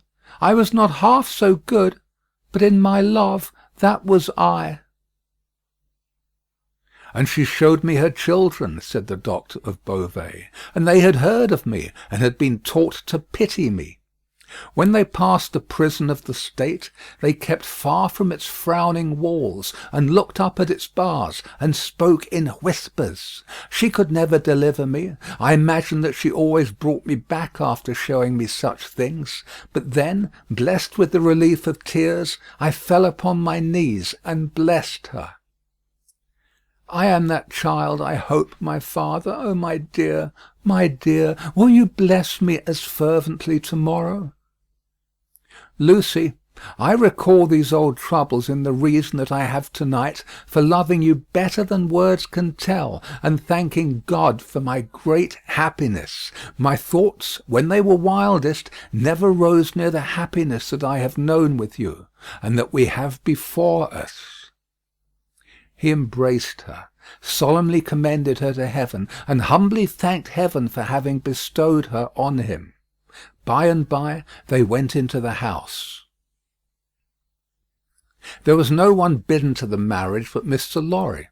There was even to be no bridesmaid but the gaunt Miss Pross. The marriage was to make no change in their place of residence. They had been able to extend it by taking to themselves the upper rooms formerly belonging to the apocryphal invisible lodger, and they desired nothing more. Dr. Manette was very cheerful at the little supper. They were only 3 at table, and Miss Pross made the third. He regretted that Charles was not there, was more than half disposed to object to the loving little plot that kept him away, and drank to him affectionately. So the time came for him to bid Lucy good night, and they separated. But in the stillness of the 3rd hour of the morning, Lucy came downstairs again, and stole into his room, not free from unshaped fears beforehand. All things, however, were in their places, all was quiet, and he lay asleep, his white hair picturesque on the untroubled pillow, and his hands lying quiet on the coverlet. She put her needless candle in the shadow at a distance, crept up to his bed, and put her lips to his, then leaned over him and looked at him. Into his handsome face the bitter waters of captivity had worn, but he covered up their tracks with a determination so strong that he held the mastery of them even in his sleep.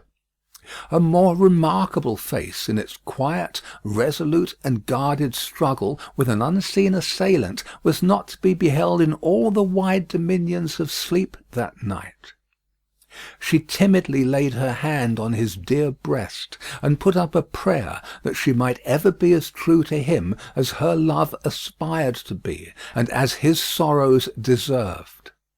Then she withdrew her hand, and kissed his lips once more, and went away. So the sunrise came, and the shadows of the leaves of the plane tree moved upon his face as softly as her lips had moved in praying for him. End of Book 2, Chapter 17. Chapter 18. 9 Days. The marriage day was shining brightly, and they were ready outside the closed door of the doctor's room, where he was speaking with Charles Darnay. They were ready to go to church, the beautiful bride, Mr. Lorry, and Miss Pross, to whom the event, through a gradual process of reconcilement to the inevitable, would have been one of absolute bliss, but for the yet lingering consideration that her brother Solomon should have been the bridegroom. And so, said Mr. Lorry, who could not sufficiently admire the bride, and who had been moving round her to take in every point of her quiet, pretty dress, and so it was for this, my sweet Lucy, that I brought you across the Channel, such a baby. Lord bless me, how little I thought what I was doing, how lightly I valued the obligation I was conferring on my friend Mr. Charles. You didn't mean it, remarked the matter-of-fact Miss Pross, and therefore how could you know it? Nonsense. Really? Well, but don't cry, said the gentle Mr. Lorry. I am not crying, said Miss Pross. You are. I and my Pross? By this time Mr. Lorry dared to be pleasant with her on occasion. "You were just now. I saw you do it, and I don't wonder at it. Such a present of plate as you have made 'em is enough to bring tears into anybody's eyes. There's not a fork or a spoon in the collection," said Miss Pross, "that I didn't cry over last night after the box came, till I couldn't see it." "I am highly gratified," said Mr. Lorry, "though, upon my honour, I had no intention of rendering those trifling articles of remembrance invisible to any one. Dear me! This is an occasion that makes a man speculate on all he has lost. Dear, dear, dear, to think that there might have been a Mrs. Lorry any time these 50 years almost." "Not at all," from Miss Pross. "You think that there never might have been a Mrs. Lorry?" asked a gentleman of that name. "Pooh!" rejoined Miss Pross, "you were a bachelor in your cradle." "Well," observed Mr. Lorry, beamingly adjusting his little wig, "that seems probable too." "And you were cut out for a bachelor," pursued Miss Pross, "before you were put in your cradle."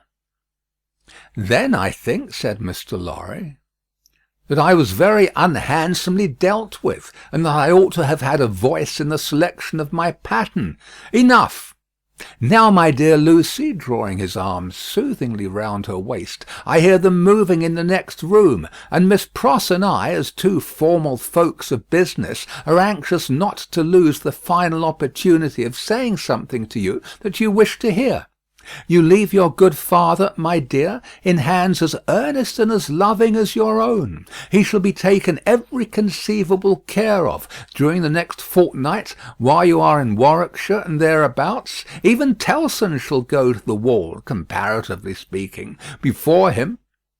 And when, at the fortnight's end, he comes to join you and your beloved husband on your other fortnight's trip in Wales, you shall say that we have sent him to you in the best health and in the happiest frame. Now, I hear somebody's step coming to the door. Let me kiss my dear girl with an old-fashioned bachelor blessing before somebody comes to claim his own." For a moment he held the fair face from him, to look at the well-remembered expression on the forehead, and then laid the bright golden hair against his little brown wig with a genuine tenderness and delicacy which, if such things be old-fashioned, were as old as Adam. The door of the doctor's room opened, and he came out with Charles Darnay. He was so deadly pale, which had not been the case when they went in together, that no vestige of colour was to be seen in his face. But in the composure of his manner he was unaltered, except that to the shrewd glance of Mr. Lorry it disclosed some shadowy indication that the old air of avoidance and dread had lately passed over him like a cold wind. He gave his arm to his daughter, and took her downstairs to the chariot which Mr. Lorry had hired in honour of the day. The rest followed in another carriage, and soon, in a neighbouring church, where no strange eyes looked on, Charles Darnay and Lucy Manette were happily married. Besides the glancing tears that shone among the smiles of the little group when it was done, some diamonds, very bright and sparkling, glanced on the bride's hand, which were newly released from the dark obscurity of one of Mr. Lorry's pockets. They returned home to breakfast, and all went well, and in due course the golden hair that had mingled with the poor shoemaker's white locks in the Paris garret were mingled with them again in the morning sunlight on the threshold of the door at parting. It was a hard parting, though it was not for long. But her father cheered her, and said at last, gently disengaging himself from her enfolding arms, "Take her, Charles, she is yours." And her agitated hand waved to them from a chaise window, and she was gone. The corner being out of the way of the idle and curious, and the preparations having been very simple and few, the doctor, Mr. Lorry, and Miss Pross were left quite alone. It was when they turned into the welcome shade of the cool old hall that Mr. Lorry observed a great change to have come over the doctor, as if the golden arm uplifted there had struck him a poisoned blow. He had naturally repressed much, and some revulsion might have been expected in him when the occasion for repression was gone. But it was the old scared, lost look that troubled Mr. Lorry. And through his absent manner of clasping his head and drearily wandering away into his own room when they got upstairs, Mr. Lorry was reminded of Defarge, the wine-shop keeper, and the starlight ride. "I think," he whispered to Miss Pross, after anxious consideration, "I think we had best not speak to him just now, or at all disturb him. I must look in at Tellson's, so I will go there at once, and come back presently. Then we will take him a ride into the country, and dine there, and all will be well." It was easier for Mr. Lorry to look in at Tellson's than to look out of Tellson's. He was detained 2 hours. When he came back, he ascended the old staircase alone, having asked no question of the servant. Going thus into the doctor's rooms, he was stopped by a low sound of knocking. "Good God!" he said with a start, "what's that?" Miss Pross, with a terrified face, was at his ear. "Oh me! Oh me! All is lost!" cried she, wringing her hands. "What is to be told to Ladybird? He doesn't know me, and is making shoes." Mr. Lorry said what he could to calm her, and went himself into the doctor's room. The bench was turned towards the light, as it had been when he had seen the shoemaker at his work before, and his head was bent down, and he was very busy. "Dr. Manette, my dear friend, Dr. Manette!" The doctor looked at him for a moment, half inquiringly, half as if he were angry at being spoken to, and bent over his work again. He had laid aside his coat and waistcoat. His shirt was open at the throat, as it used to be when he did that work, and even the old haggard, faded surface of face had come back to him. He worked hard, impatiently, as if in some sense of having been interrupted. Mr. Lorry glanced at the work in his hand, and observed that it was a shoe of the old size and shape. He took up another that was lying by him, and asked what it was. "A young lady's walking shoe," he muttered, without looking up. "It ought to have been finished long ago. Let it be." "But, Dr. Manette, look at me." He obeyed in the old mechanically submissive manner, without pausing in his work. "You know me, my dear friend? Think again. This is not your proper occupation. Think, dear friend."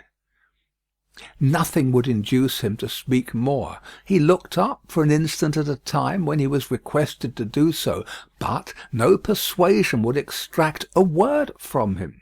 He worked and worked and worked in silence, and words fell on him as they would have fallen on an echoless wall or on the air. The only ray of hope that Mr. Lorry could discover was that he sometimes furtively looked up without being asked. In that there seemed a faint expression of curiosity or perplexity, as though he were trying to reconcile some doubts in his mind.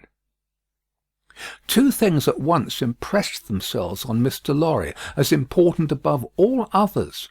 The first, that this must be kept secret from Lucy.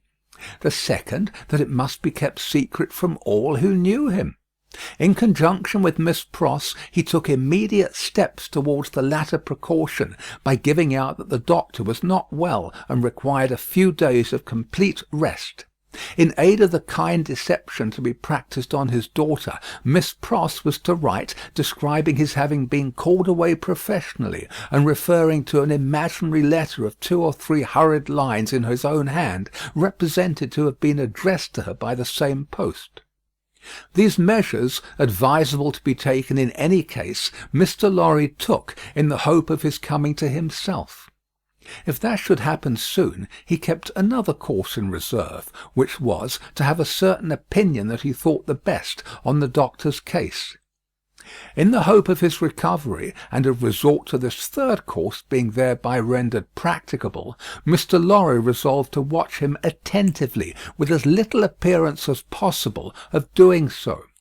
He therefore made arrangements to absent himself from Tellson's for the first time in his life, and took his post by the window in the same room.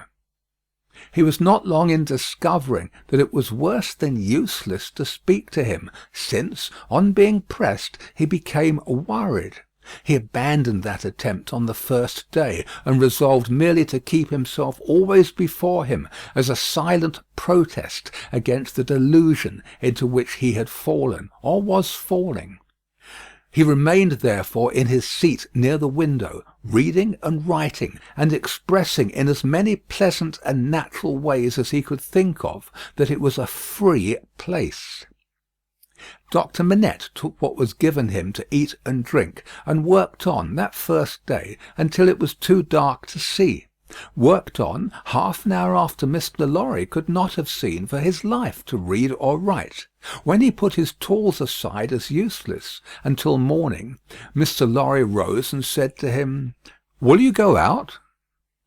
He looked down at the floor on either side of him in the old manner, looked up in the old manner, and repeated in the old low voice, "Out?" "Yes, for a walk with me. Why not?" He made no effort to say "why not," and said not a word more.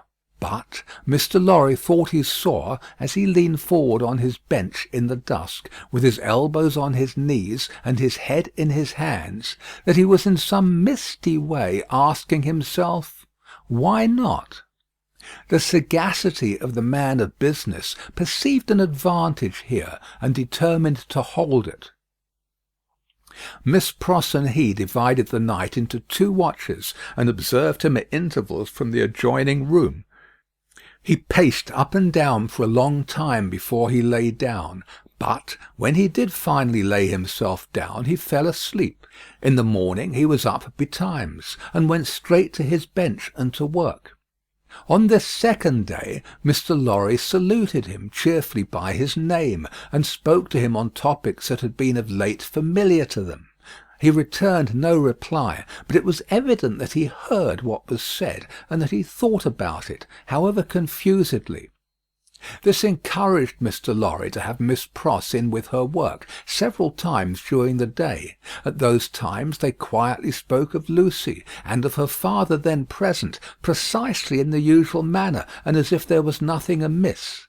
This was done without any demonstrative accompaniment, not long enough or often enough to harass him, and it lightened Mr. Lorry's friendly heart to believe that he looked up oftener, and that he appeared to be stirred by some perception of inconsistencies surrounding him. When it fell dark again, Mr. Lorry asked him as before, "Dear Doctor, will you go out?" As before, he repeated, "Out?" "Yes, for a walk with me. Why not?" This time Mr. Lorry feigned to go out when he could extract no answer from him, and after remaining absent for an hour, returned. In the meanwhile the doctor had removed to the seat in the window, and had sat there looking down at the plane tree, but on Mr. Lorry's return he slipped away to his bench.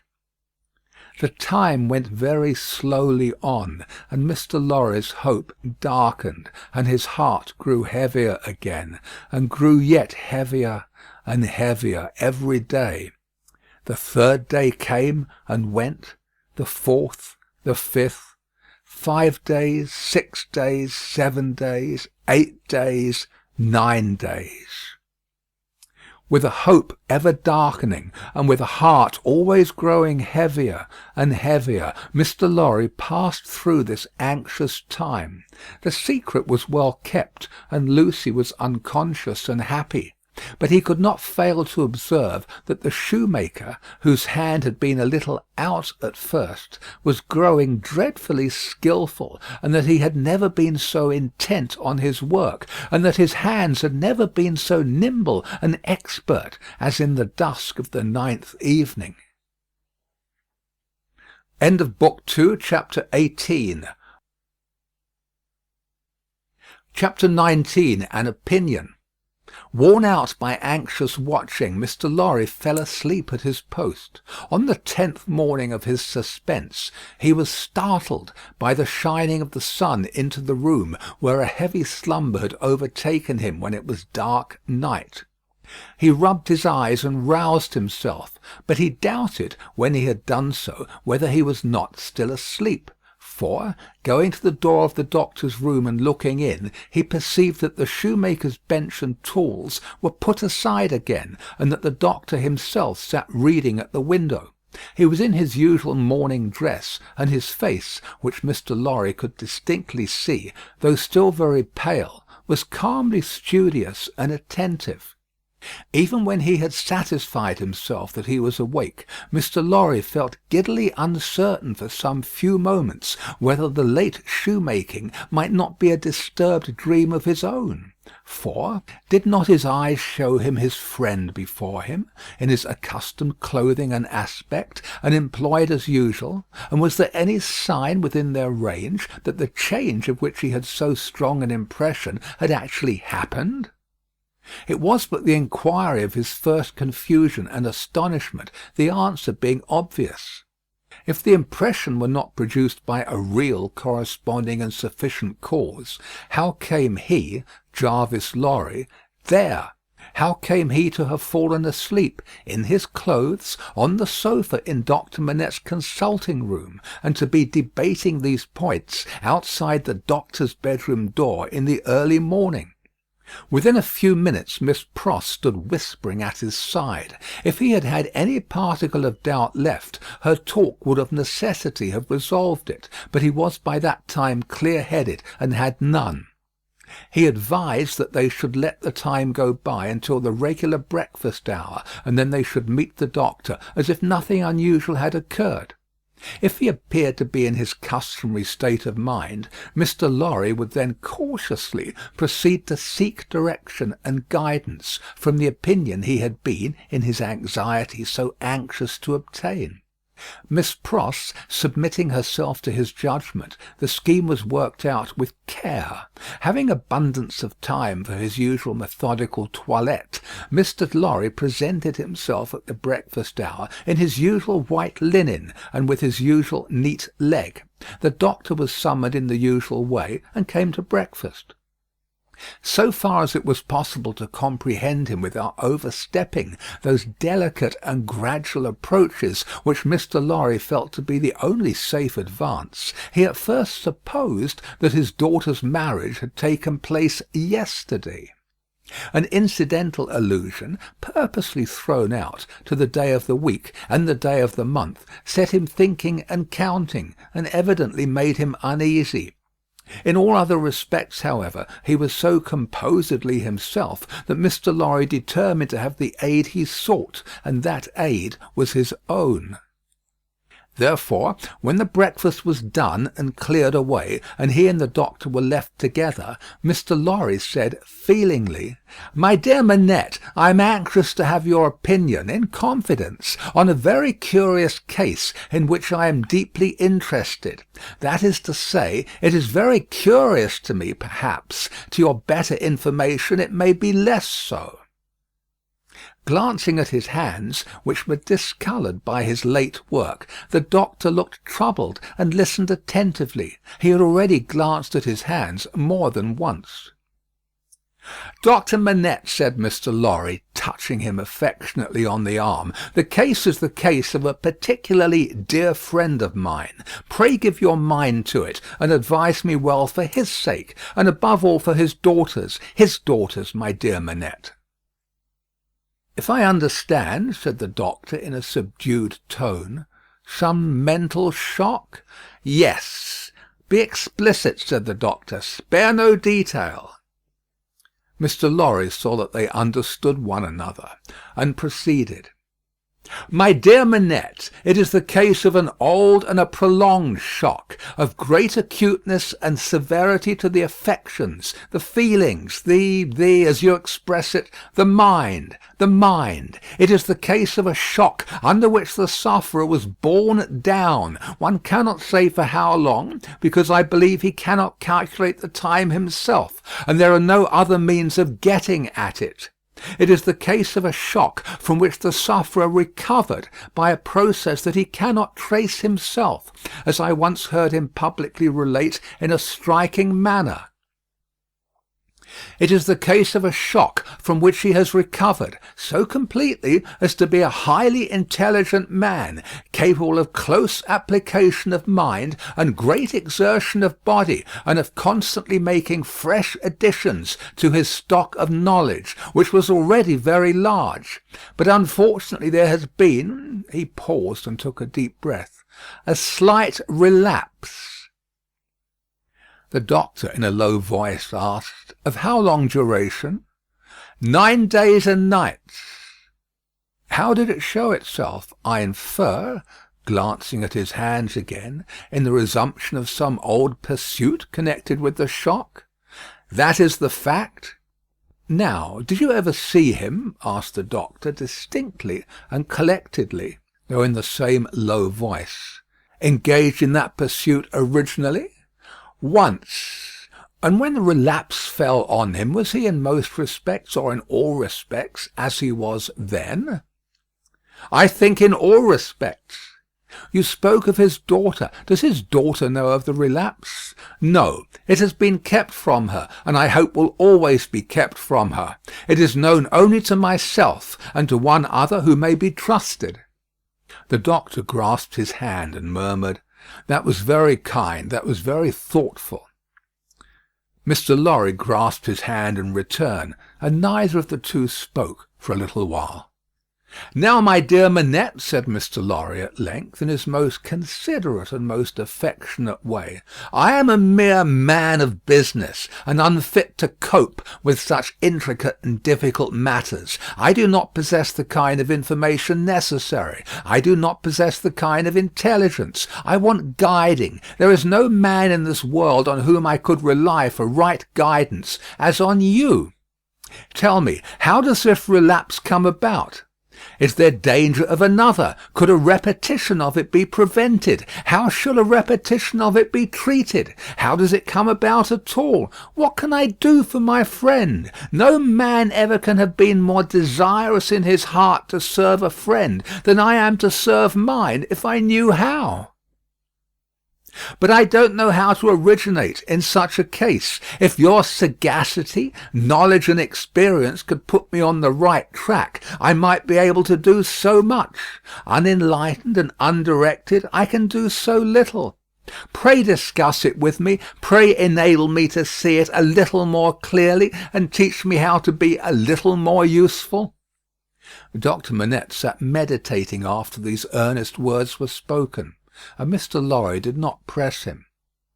"I think it probable," said the doctor, breaking silence with an effort, "that the relapse you have described, my dear friend, was not quite unforeseen by its subject." "Was it dreaded by him?" Mr. Lorry ventured to ask. "Very much," he said it with an involuntary shudder. You have no idea how such an apprehension weighs on the sufferer's mind, and how difficult, how almost impossible it is for him to force himself to utter a word upon the topic that oppresses him. "Would he," asked Mr. Lorry, "be sensibly relieved if he could prevail upon himself to impart that secret brooding to any one when it is on him?" "I think so. But it is, as I have told you, next to impossible. I even believe it, in some cases, to be quite impossible." "Now," said Mr. Lorry, gently laying his hand on the doctor's arm again, after a short silence on both sides, "to what would you refer this attack?" "I believe," returned Dr. Manette, that there had been a strong and extraordinary revival of the train of thought and remembrance that was the first cause of the malady. Some intense associations of a most distressing nature were vividly recalled, I think. It is probable that there had long been a dread lurking in his mind that those associations would be recalled, say under certain circumstances, say on a particular occasion. He tried to prepare himself in vain. Perhaps the effort to prepare himself made him less able to bear it. Would he remember what took place in the relapse? Asked Mr. Lorry with natural hesitation. The doctor looked desolately round the room, shook his head, and answered in a low voice, "Not at all." "Now, as to the future?" hinted Mr. Lorry. "As to the future," said the doctor, recovering firmness, "I should have great hope. As it pleased Heaven in its mercy to restore him so soon, I should have great hope. He, yielding under the pressure of a complicated something, long dreaded and long vaguely foreseen and contended against, and recovering after the cloud had burst and passed, I should hope that the worst was over." "Well, well, that's good comfort. I am thankful," said Mr. Lorry. "I am thankful," repeated the doctor, bending his head with reverence.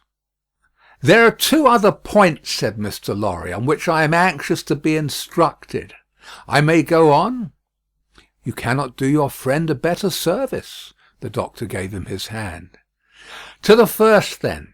He is of a studious habit, and unusually energetic. He applies himself with great ardour to the acquisition of professional knowledge, to the conducting of experiments, to many things. Now, does he do too much?" "I think not. It may be the character of his mind to be always in singular need of occupation. That may be in part natural to it, in part the result of affliction. The less it was occupied with healthy things, the more it would be in danger of turning in the unhealthy direction. He may have observed himself and made the discovery." "You are sure that he is not under too great a strain?" "I think I am quite sure of it." "My dear Manette, if he were overworked now?" "My dear Lorry, I doubt if that could easily be. There has been a violent stress in one direction, and it needs a counterweight." "Excuse me, as a persistent man of business, assuming for a moment that he was overworked, it would show itself in some renewal of this disorder?" "I do not think so. I do not think," said Dr. Manette with the firmness of self-conviction, "that anything but the one train of association would renew it. I think that henceforth nothing but some extraordinary jarring of that cord could renew it. After what has happened, and after his recovery, I find it difficult to imagine any such violent sounding of that string again. I trust, and I almost believe, that the circumstances likely to renew it are exhausted." He spoke with the diffidence of a man who knew how slight a thing would overset the delicate organisation of the mind, and yet with the confidence of a man who had slowly won his assurance out of personal endurance and distress. It was not for his friend to abate that confidence. He professed himself more relieved and encouraged than he really was, and approached his second and last point. He felt it to be the most difficult of all, but, remembering his old Sunday morning conversation with Miss Pross, and remembering what he had seen in the last 9 days, he knew that he must face it. "The occupation resumed under the influence of this passing affliction, so happily recovered from," said Mr. Lorry, clearing his throat, "we will call blacksmith's work. We will say, to put a case, and for the sake of illustration, that he had been used in his bad time to work at a little forge. We will say that he was unexpectedly found at his forge again. Is it not a pity that he should keep it by him?" The doctor shaded his forehead with his hand, and beat his foot nervously on the ground. "He has always kept it by him," said Mr. Lorry, with an anxious look at his friend. "Now, would it not be better that he should let it go?" Still the doctor, with shaded forehead, beat his foot nervously on the ground. "You do not find it easy to advise me?" said Mr. Lorry. "I quite understand it to be a nice question, and yet I think—" and there he shook his head and stopped. "You see," said Doctor Manette, turning to him after an uneasy pause, "it is very hard to explain consistently the innermost workings of this poor man's mind. He once yearned so frightfully for that occupation, and it was so welcome when it came. No doubt it relieved his pain so much by substituting the perplexity of the fingers for the perplexity of the brain, and by substituting, as he became more practised, the ingenuity of the hands for the ingenuity of the mental torture, that he has never been able to bear the thought of putting it quite out of his reach. Even now, when I believe he is more hopeful of himself than he has ever been, and even speaks of himself with a kind of confidence, the idea that he might need that old employment and not find it gives him a sudden sense of terror, like that which one may fancy strikes to the heart of a lost child." He looked like his illustration as he raised his eyes to Mr. Lorry's face. "But may not mind, I ask for information as a plodding man of business who only deals with such material objects as guineas, shillings, and banknotes. May not the retention of the thing involve the retention of the idea? If the thing were gone, my dear Manette, might not the fear go with it? In short, is it not a concession to the misgiving to keep the forge?" There was another silence. "You see, too," said the doctor, tremulously, "it is such an old companion." "I would not keep it," said Mr. Lorry, shaking his head, for he gained in firmness as he saw the doctor disquieted. "I would recommend him to sacrifice it. I only want your authority. I am sure it does no good. Come, give me your authority, like a dear, good man. For his daughter's sake, my dear Manette." Very strange to see what a struggle there was within him. "In her name, then, let it be done. I sanction it. But I would not take it away while he was present. Let it be removed when he is not there. Let him miss his old companion after an absence." Mr. Lorry readily engaged for that, and the conference was ended. They passed the day in the country, and the doctor was quite restored. On the 3 following days he remained perfectly well, and on the 14th day he went away to join Lucy and her husband. The precaution that had been taken to account for his silence, Mr. Lorry had previously explained to him, and he had written to Lucy in accordance with it, and she had no suspicions. On the night of the day on which he left the house, Mr. Lorry went into his room with a chopper, saw, chisel, and hammer, attended by Miss Pross carrying a light. There, with closed doors, and in a mysterious and guilty manner, Mr. Lorry hacked the shoemaker's bench to pieces, while Miss Pross held the candle as if she were assisting at a murder, for which, indeed, in her grimness, she was no unsuitable figure. The burning of the body, previously reduced to pieces convenient for the purpose, was commenced without delay in the kitchen fire, and the tools, shoes, and leather were buried in the garden. So wicked do destruction and secrecy appear to honest minds, that Mr. Lorry and Miss Pross, while engaged in the commission of their deed and in the removal of its traces, almost felt and almost looked like accomplices in a horrible crime. End of Book 2, Chapter 19. Chapter 20. A Plea. When the newly married pair came home, the first person who appeared to offer his congratulations was Sidney Carton. They had not been at home many hours when he presented himself.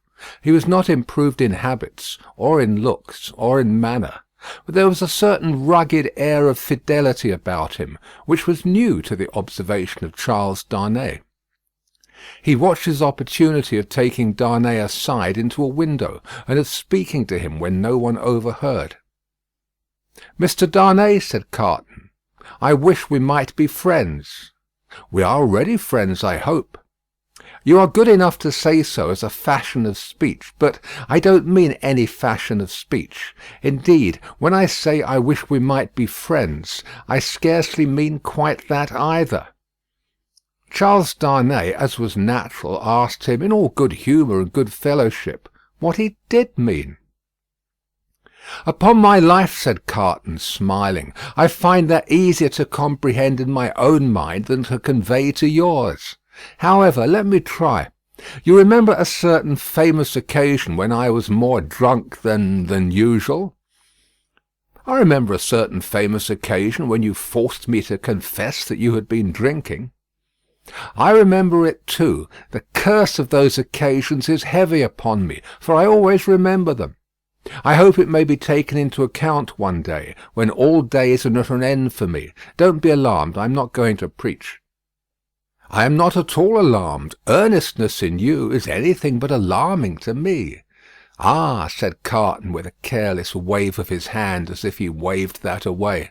"On the drunken occasion in question, one of a large number, as you know, I was insufferable about liking you and not liking you. I wish you would forget it." "I forgot it long ago." "Fashion of speech again. But, Mr. Darnay, oblivion is not so easy to me as you represent it to be to you. I have by no means forgotten it, and a light answer does not help me to forget it."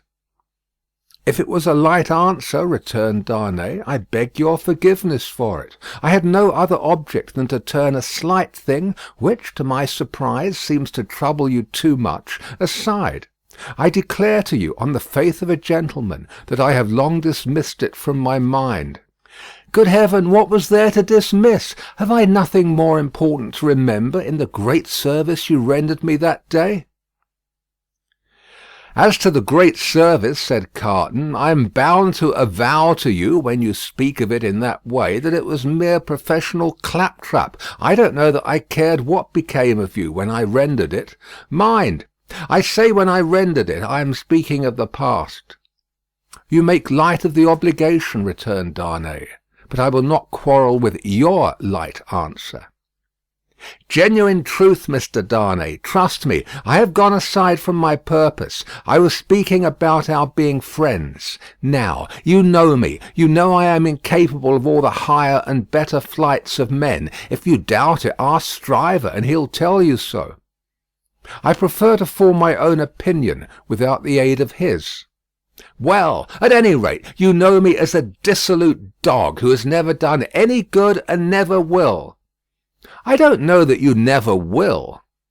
"But I do, and you must take my word for it.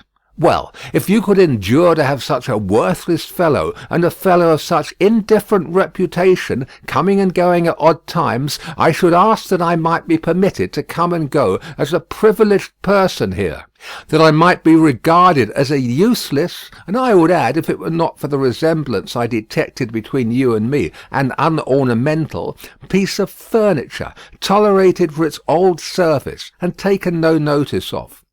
I doubt if I should abuse the permission. It is 100 to 1 if I should avail myself of it 4 times in a year. It would satisfy me, I dare say, to know that I had it. Will you try?" "That is another way of saying that I am placed on the footing I have indicated. I thank you, Darnay. I may use that freedom with your name?" "I think so, Carton, by this time." They shook hands upon it, and Sidney turned away. Within a minute afterwards he was, to all outward appearance, as unsubstantial as ever. When he was gone, and in the course of an evening passed with Miss Pross, the doctor, and Mr. Lorry, Charles Darnay made some mention of this conversation in general terms, and spoke of Sidney Carton as a problem of carelessness and recklessness. He spoke of him, in short, not bitterly, or meaning to bear hard upon him, but as anybody might who saw him as he showed himself. He had no idea that this could dwell in the thoughts of his fair young wife, but, when he afterwards joined her in their own rooms, he found her waiting for him with the old pretty lifting of the forehead strongly marked. "We are thoughtful to-night," said Darnay, drawing his arm about her. "Yes, dearest Charles," with her hands on his breast, and the inquiring and attentive expression fixed upon him. "We are rather thoughtful to-night, for we have something on our mind to-night." "What is it, my Lucy?" "Will you promise not to press one question on me if I beg you not to ask it?" "Will I promise? What will I not promise to my love?"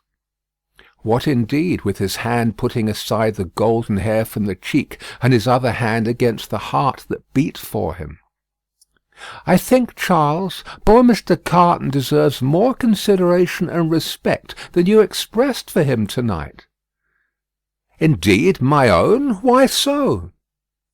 "That is what you are not to ask me. But I know he does." "If you know it, it is enough. What would you have me do, my life?" "I would ask you, dearest, to be very generous with him always, and very lenient on his faults when he is not by. I would ask you to believe that he has a heart he very, very seldom reveals, and that there are deep wounds in it. My dear, I have seen it bleeding." "It is a painful reflection to me," said Charles Darnay, quite astounded, "that I should have done him any wrong. I never thought this of him." "My husband, it is so. I fear he is not to be reclaimed. There is scarcely a hope that anything in his character or fortunes is repairable now. But I am sure that he is capable of good things, gentle things, even magnanimous things." She looked so beautiful in the purity of her faith in this lost man that her husband could have looked at her as she was for hours. "And, oh, my dearest love," she urged, clinging nearer to him, laying her head upon his breast, and raising her eyes to his, "remember how strong we are in our happiness, and how weak he is in his misery." The supplication touched him home. "I will always remember it, dear heart. I will remember it as long as I live." He bent over the golden head, and put the rosy lips to his, and folded her in his arms. If one forlorn wanderer then pacing the dark streets could have heard her innocent disclosure, and could have seen the drops of pity kissed away by her husband from the soft blue eyes so loving of that husband, he might have cried to the night, and the words would not have parted from his lips for the first time.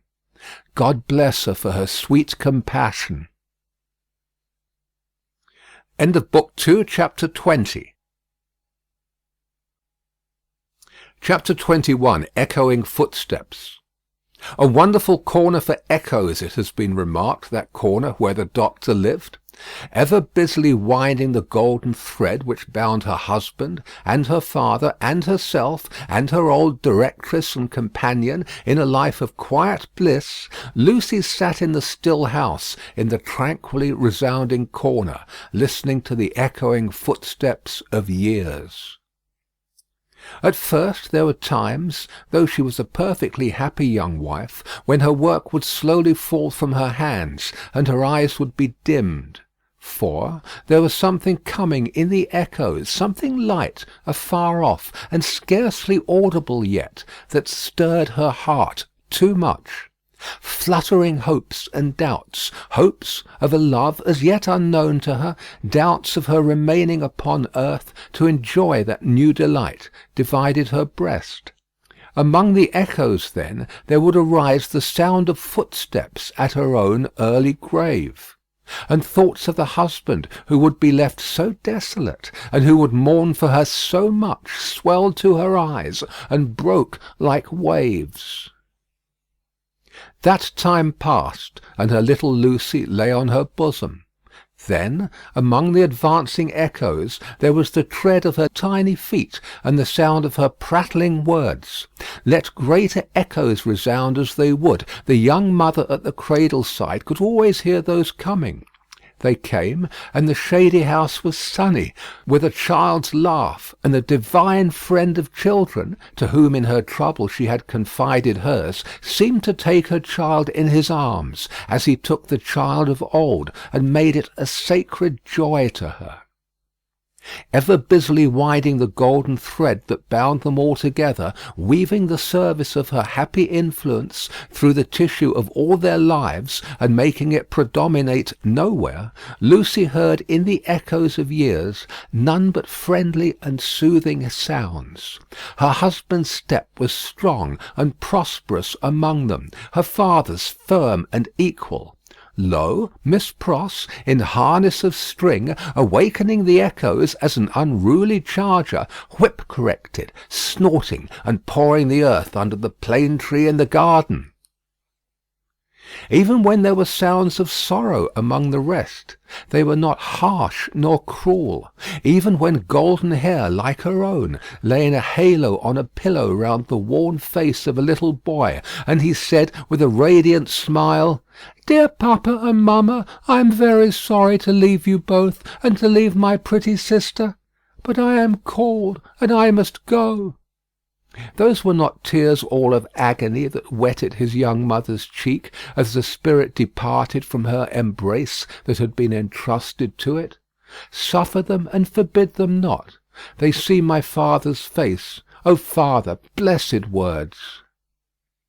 Thus the rustling of an angel's wings got blended with the other echoes, and they were not wholly of earth, but had in them that breath of heaven. Sighs of the winds that blew over a little garden tomb were mingled with them also, and both were audible to Lucy in a hushed murmur, like the breathing of a summer sea asleep upon a sandy shore. As the little Lucy, comically studious at the task of the morning, or dressing a doll at her mother's footstool, chattered in the tongues of the two cities that were blended in her life. The echoes rarely answered to the actual tread of Sidney Carton. Some half-dozen times a year, at most, he claimed his privilege of coming in uninvited, and would sit among them through the evening as he had once done often. He never came there heated with wine. And one other thing regarding him was whispered in the echoes, which has been whispered by all true echoes for ages and ages. No man ever really loved a woman, lost her, and knew her with a blameless though an unchanged mind when she was a wife and a mother, but her children had a strange sympathy with him, an instinctive delicacy of pity for him. What fine hidden sensibilities are touched in such a case, no echoes tell. But it is so, and it was so here. Carton was the first stranger to whom little Lucy held out her chubby arms, and he kept his place with her as she grew. The little boy had spoken of him almost at the last. "Poor Carton, kiss him for me." Mr. Stryver shouldered his way through the law like some great engine forcing itself through turbid water, and dragged his useful friend in his wake like a boat towed astern. As the boat so favoured is usually in a rough plight and mostly under water, so Sidney had a swamped life of it. But easier and strong custom, unhappily so much easier and stronger in him than any stimulating sense of desert or disgrace, made it the life he was to lead, and he no more thought of emerging from his state of lion's jackal than any real jackal may be supposed to think of rising to be a lion. Stryver was rich, had married a florid widow with property and 3 boys, who had nothing particularly shining about them but the straight hair of their dumpling heads. These 3 young gentlemen, Mr. Stryver, exuding patronage of the most offensive quality from every pore, had walked before him like 3 sheep to the quiet corner in Soho, and had offered as pupils to Lucy's husband. Delicately saying, "Halloa, here are 3 lumps of bread and cheese towards your matrimonial picnic, Darnay." The polite rejection of the 3 lumps of bread and cheese had quite bloated Mr. Stryver with indignation, which he afterwards turned to account in the training of the young gentlemen, by directing them to beware of the pride of beggars like that tutor fellow. He was also in the habit of declaiming to Mrs. Stryver, over his full-bodied wine, on the arts Mrs. Darnay had once put in practice to catch him, and on the diamond-cut diamond arts in himself, madam, which had rendered him not to be caught. Some of his King's Bench familiars, who were occasionally parties to the full-bodied wine and the lie, excused him for the latter by saying that he had told it so often that he believed it himself, which is surely such an incorrigible aggravation of an originally bad offence as to justify any such offenders being carried off to some suitably retired spot and there hanged out of the way. There were among the echoes to which Lucy, sometimes pensive, sometimes amused and laughing, listened in the echoing corner until her little daughter was 6 years old. How near to her heart the echoes of her child's tread came, and those of her own dear father's, always active and self-possessed, and those of her dear husband's, need not be told. Nor how the lightest echo of their united home, directed by herself with such a wise and elegant thrift that it was more abundant than any waste, was music to her, nor how there were echoes all about her, sweet in her ears, of the many times her father had told her that he found her more devoted to him married, if that could be, than single, and of the many times her husband had said to her that no cares and duties seemed to divide her love for him or her help to him, and asked her, "What is the magic secret, my darling, of your being everything to all of us, as if there were only one of us, yet never seeming to be hurried or to have too much to do?" But there were other echoes from a distance that rumbled menacingly in the corner all through the space of time, and it was now about little Lucy's 6th birthday that they began to have an awful sound, as of a great storm in France with a dreadful sea rising. On a night in mid-July, 1789, Mr. Lorry came in late from Tellson's, and sat himself down by Lucy and her husband in the dark window.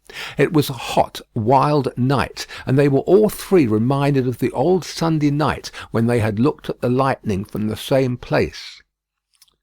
"I began to think," said Mr. Lorry, pushing his brown wig back, "that I should have to pass the night at Tellson's. We have been so full of business all day that we have not known what to do first, or which way to turn. There is such an uneasiness in Paris that we have actually a run of confidence upon us. Our customers over there seem not to be able to confide their property to us fast enough. There is positively a mania among some of them for sending it to England." "That has a bad look," said Darnay. "A bad look, you say, my dear Darnay? Yes, but we don't know what reason there is in it. People are so unreasonable. Some of us at Tellson's are getting old, and we really can't be troubled out of the ordinary course without due occasion." "Still," said Darnay, "you know how gloomy and threatening the sky is." "I know that, to be sure," assented Mr. Lorry, trying to persuade himself that his sweet temper was soured, and that he grumbled. "But I am determined to be peevish after my long day's botheration. Where is Manette?" "Here he is," said the doctor, entering the dark room at the moment. "I am quite glad you are at home, for these hurries and forebodings by which I have been surrounded all day long have made me nervous without reason. You are not going out, I hope?" "No, I am going to play backgammon with you, if you like," said the doctor. "I don't think I do like. If I may speak my mind, I am not fit to be pitted against you to-night. Is the tea-board still there, Lucy? I can't see." "Of course, it has been kept for you." "Thank ye, my dear. The precious child is safe in bed?" "And sleeping soundly." "That's right. All safe and well. I don't know why anything should be otherwise than safe and well here, thank God. But I have been so put out all day, and I am not as young as I was. My tea, my dear. Thank ye. Now, come and take your place in the circle, and let us sit quiet and hear the echoes about which you have your theory." Not a theory, it was a fancy. A fancy, then, my wise pet, said Mr. Lorry, patting her hand. They are very numerous and very loud, though, are they not? Only hear them. Headlong, mad, and dangerous footsteps to force their way into anybody's life, footsteps not easily made clean again, if once stained red, the footsteps raging in Saint Antoine afar off as the little circle sat in the dark London window. Saint Antoine had been that morning a vast dusky mass of scarecrows, heaving to and fro, with frequent gleams of light above the billowy heads, where steel blades and bayonets shone in the sun. A tremendous roar arose from the throat of Saint Antoine, and a forest of naked arms struggled in the air like shrivelled branches of trees in a winter wind, all the fingers convulsively clutching at every weapon or semblance of a weapon that was thrown up from the depths below, no matter how far off. Who gave them out? Whence they last came? Where they began? Through what agency they crookedly quivered and jerked, scores at a time, over the heads of the crowd, like a kind of lightning? No eye in the throng could have told. But muskets were being distributed, so were cartridges, powder and ball, bars of iron and wood, knives, axes, pikes, every weapon that distracted ingenuity could discover or devise. People who could lay hold of nothing else set themselves with bleeding hands to force stones and bricks out of their places in walls. Every pulse and heart in Saint Antoine was on high fever strain and at high fever heat. Every living creature there held life as of no account, and was demented with a passionate readiness to sacrifice it. As a whirlpool of boiling waters has a centre point, so all this raging circled round Defarge's wine shop, and every human drop in the cauldron had a tendency to be sucked towards the vortex, where Defarge himself, already begrimed with gunpowder and sweat, issued orders, issued arms, thrust this man back, dragged this man forward, disarmed one to arm another, laboured and strove in the thickest of the uproar.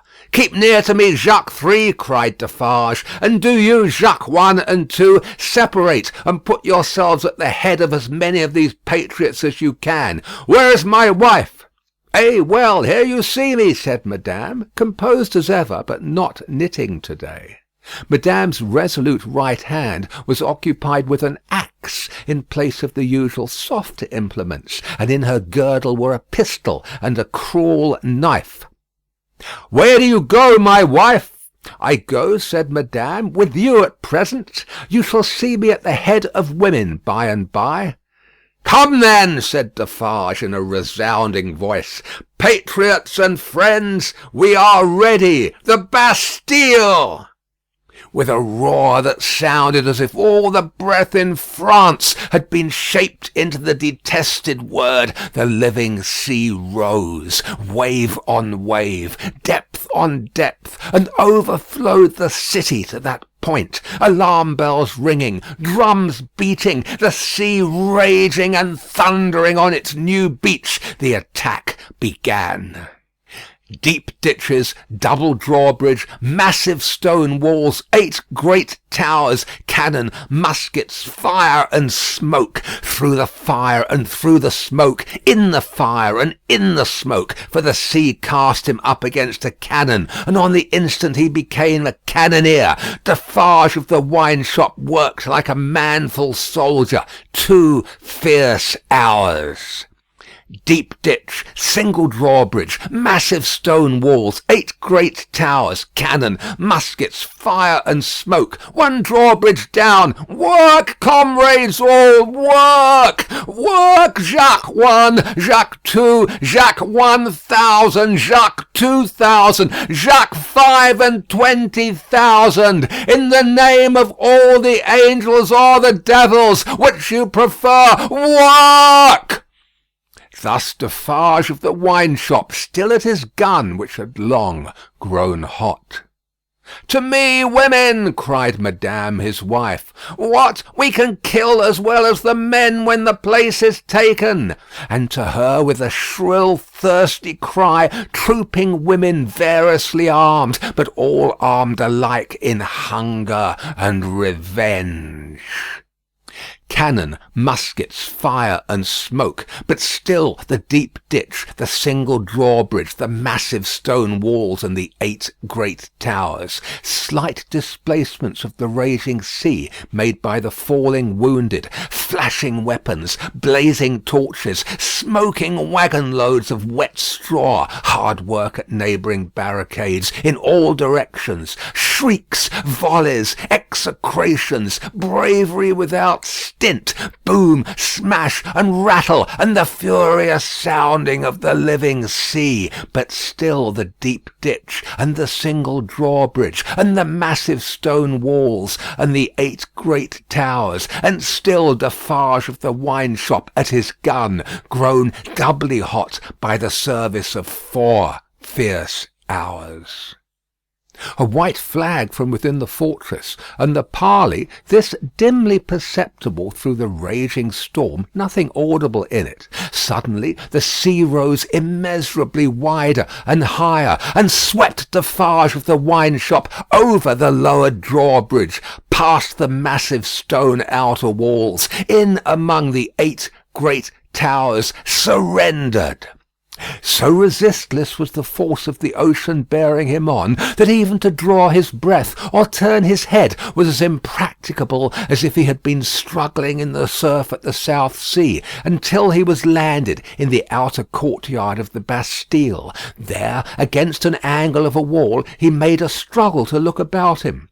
Jacques III was nearly at his side. Madame Defarge, still heading some of her women, was visible in the inner distance, and her knife was in her hand. Everywhere was tumult, exultation, deafening and maniacal bewilderment, astounding noise, yet furious dumb show. The prisoners! The records, the secret cells, the instruments of torture, the prisoners! Of all these cries and 10,000 incoherences, the prisoners was the cry most taken up by the sea that rushed in, as if there were an eternity of people, as well as of time and space, when the foremost billows rolled past, bearing the prison officers with them, and threatening them all with instant death if any secret nook remained undisclosed. Defarge laid his strong hand on the breast of one of these men, a man with a grey head, who had a lighted torch in his hand, separated him from the rest, and got him between himself and the wall. "Show me the North Tower," said Defarge. "Quick!"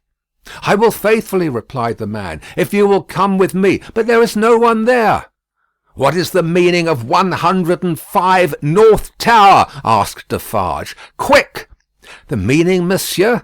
Does it mean a captive, or a place of captivity? Or do you mean that I shall strike you dead?" "Kill him!" croaked Jacques III, who had come close up. "Monsieur, it is a cell." "Show it to me."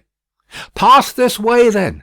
Jacques III, with his usual craving on him, and evidently disappointed by the dialogue taking a turn that did not seem to promise bloodshed, held by Defarge's arm as he held by the turnkeys. Their 3 heads had been close together during this brief disclosure, and it had been as much as they could do to hear one another even then, so tremendous was the noise of the living ocean in its eruption into the fortress, and its inundation of the courts and passages and staircases. All around outside, too, it beat the walls with a deep, hoarse roar, from which occasionally some partial shouts of tumult broke, and leaped into the air like spray.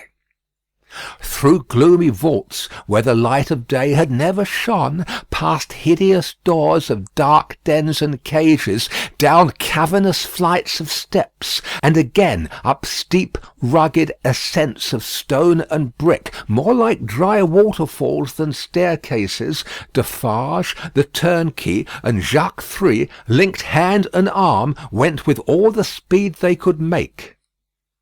Here and there, especially at first, the inundation started on them and swept by. But when they had done descending, and were winding and climbing up a tower, they were alone. Hemmed in here by the massive thickness of walls and arches, the storm within the fortress and without was only audible to them in a dull, subdued way, as if the noise out of which they had come had almost destroyed their sense of hearing. The turnkey stopped at a low door, put a key in a clashing lock, swung the door slowly open, and said, as they all bent their heads and passed in, 105 North Tower. There was a small, heavily grated, unglazed window high in the wall, with a stone screen before it, so that the sky could be only seen by stooping low and looking up. There was a small chimney, heavily barred across, a few feet within. There was a heap of old feathery wood ashes on the hearth.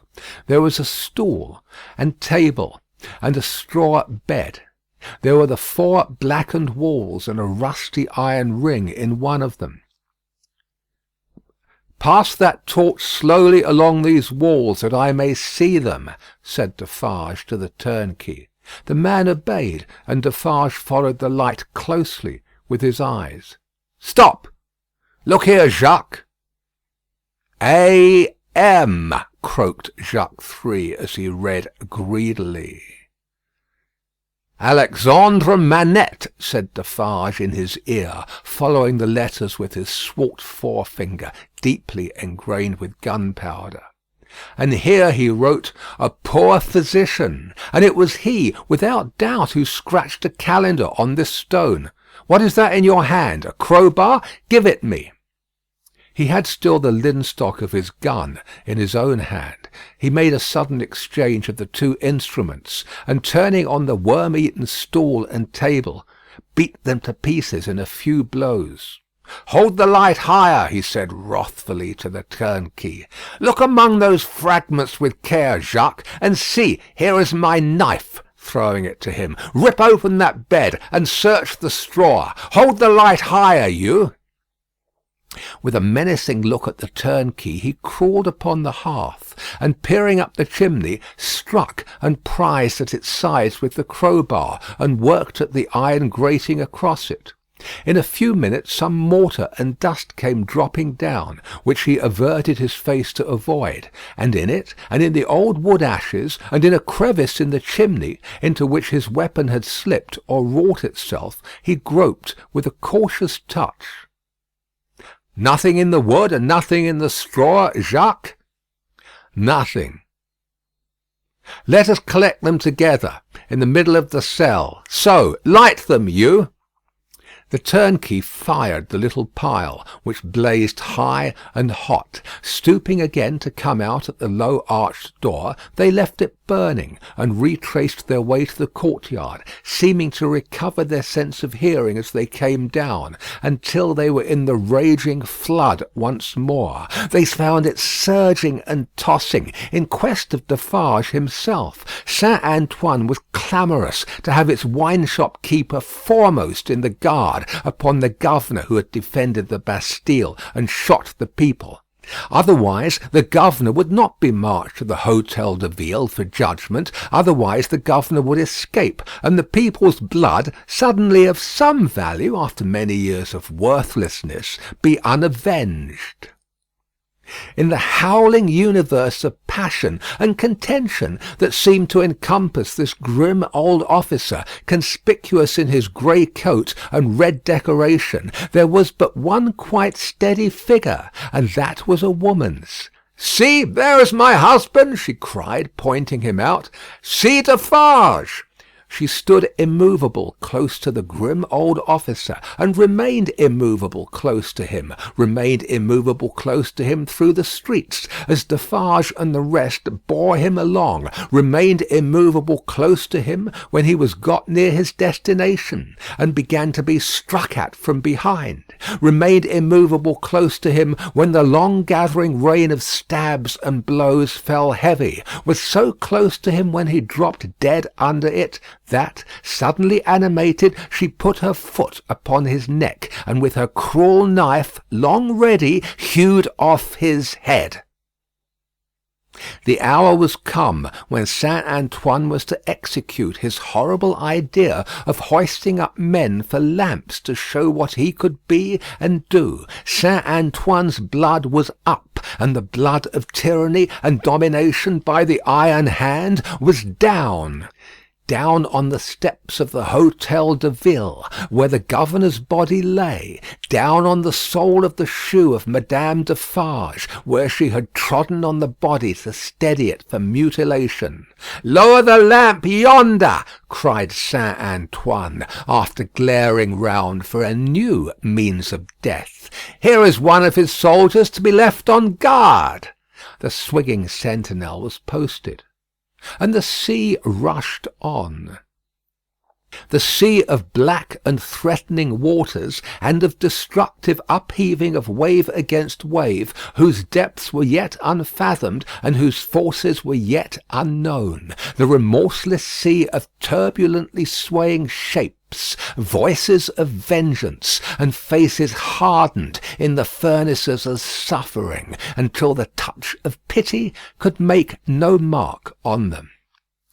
But in the ocean of faces, where every fierce and furious expression was in vivid life, there were two groups of faces, each 7 in number, so fixedly contrasting with the rest that never did sea roll which bore more memorable wrecks with it. 7 faces of prisoners, suddenly released by the storm that had burst their tomb, were carried high overhead, all scared, all lost, all wondering and amazed, as if the last day were come, and those who rejoiced around them were lost spirits.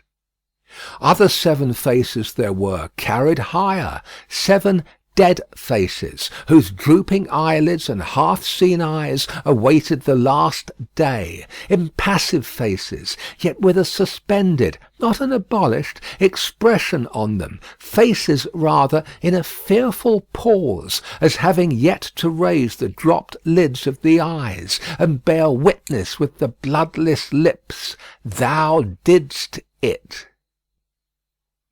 7 prisoners released, 7 gory heads on pikes, the keys of the accursed fortress of the 8 strong towers, some discovered letters and other memorials of prisoners of old time, long dead of broken hearts, such and such like.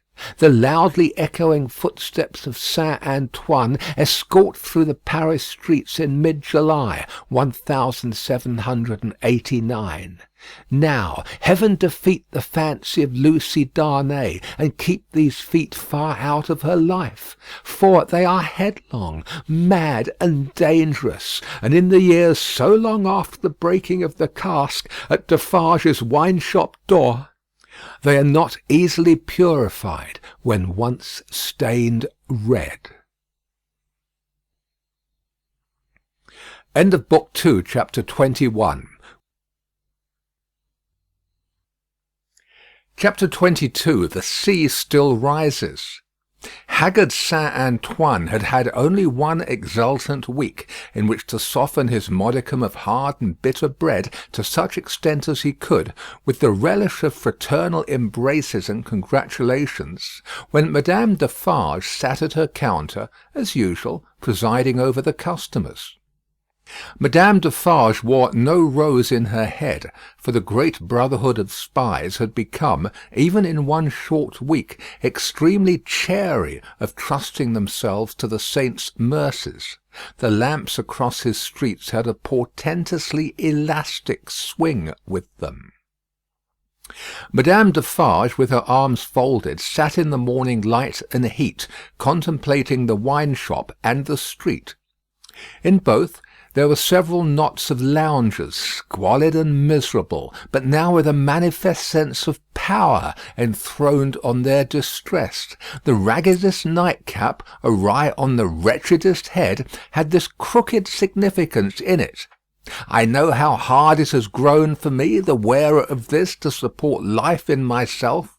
But do you know how easy it has grown for me, the wearer of this, to destroy life in you? Every lean, bare arm that had been without work before had this work always ready for it now, that it could strike. The fingers of the knitting women were vicious with the experience that they could tear. There was a change in the appearance of Saint Antoine. The image had been hammering into this for hundreds of years, and the last finishing blows had told mightily on the expression. Madame Defarge sat observing it with such suppressed approval as was to be desired in the leader of the Saint Antoine women. One of her sisterhood knitted beside her. The short, rather plump wife of a starved grocer, and the mother of 2 children withal, this lieutenant had already earned the complimentary name of the Vengeance. "Hark!" said the Vengeance. "Listen, then. Who comes?" As if a train of powder laid from the outermost bound of Saint Antoine Quarter to the wine-shop door had been suddenly fired, a fast-spreading murmur came rushing along. "It is Defarge," said Madame. "Silence, patriots!" Defarge came in breathless, pulled off a red cap he wore, and looked around him. "Listen everywhere," said Madame again. "Listen to him." Defarge stood panting against a background of eager eyes and open mouths formed outside the door. All those within the wine shop had sprung to their feet. "Say then, my husband, what is it?" "News from the other world." "How then?" cried Madame contemptuously. "The other world?" Does everybody here recall old Foulon, who told the famished people that they might eat grass, and who died and went to hell? "Everybody," from all throats.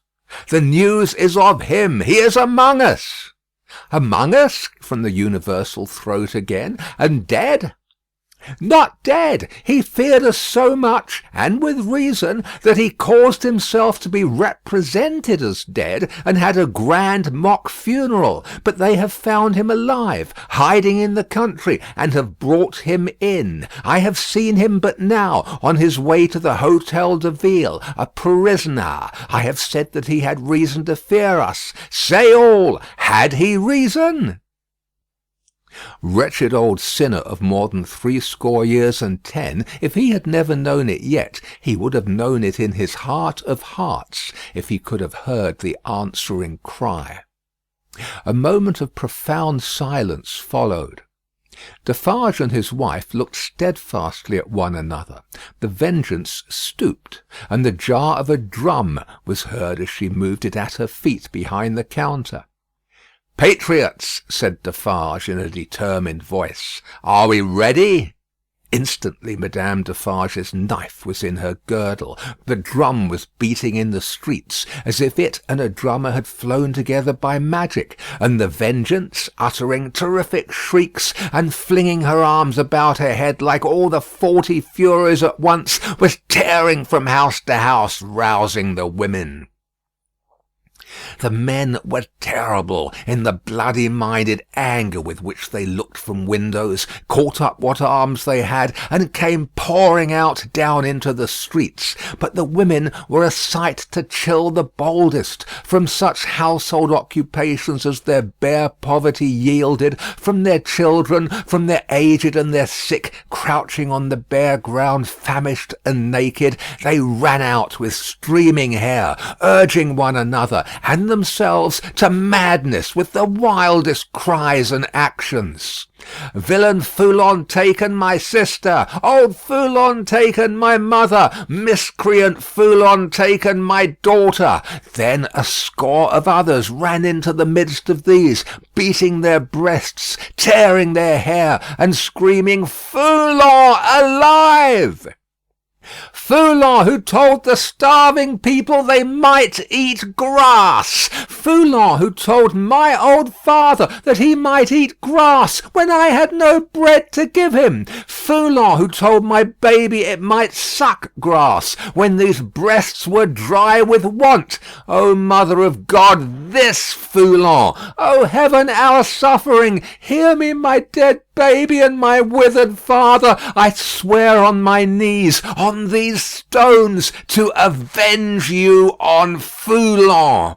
Husbands and brothers and young men, give us the blood of Foulon. Give us the head of Foulon. Give us the heart of Foulon. Give us the body and soul of Foulon. Rend Foulon to pieces and dig him into the ground that grass may grow from him. With these cries, numbers of the women, lashed into blind frenzy, whirled about, striking and tearing at their own friends until they dropped into a passionate swoon, and were only saved by the men belonging to them from being trampled underfoot. Nevertheless, not a moment was lost, not a moment. This Foulon was at the Hôtel de Ville, and might be loosed. Never, if Saint Antoine knew his own sufferings, insults, and wrongs, armed men and women flocked out of the quarter so fast, and drew even these last dregs after them with such a force of suction, that within a quarter of an hour there was not a human creature in Saint Antoine's bosom, but a few old crones and the wailing children. No, they were all by that time choking the hall of examination, where this old man, ugly and wicked, was, and overflowing into the adjacent open space and streets. The Defarges, husband and wife, the Vengeance, and Jacques Three were in the first press, and at no great distance from him in the hall. "See," cried Madame, pointing with her knife, "see the old villain bound with ropes. That was well done to tie a bunch of grass upon his back. Ha ha! That was well done. Let him eat it now." Madame put her knife under her arm and clapped her hands as at a play.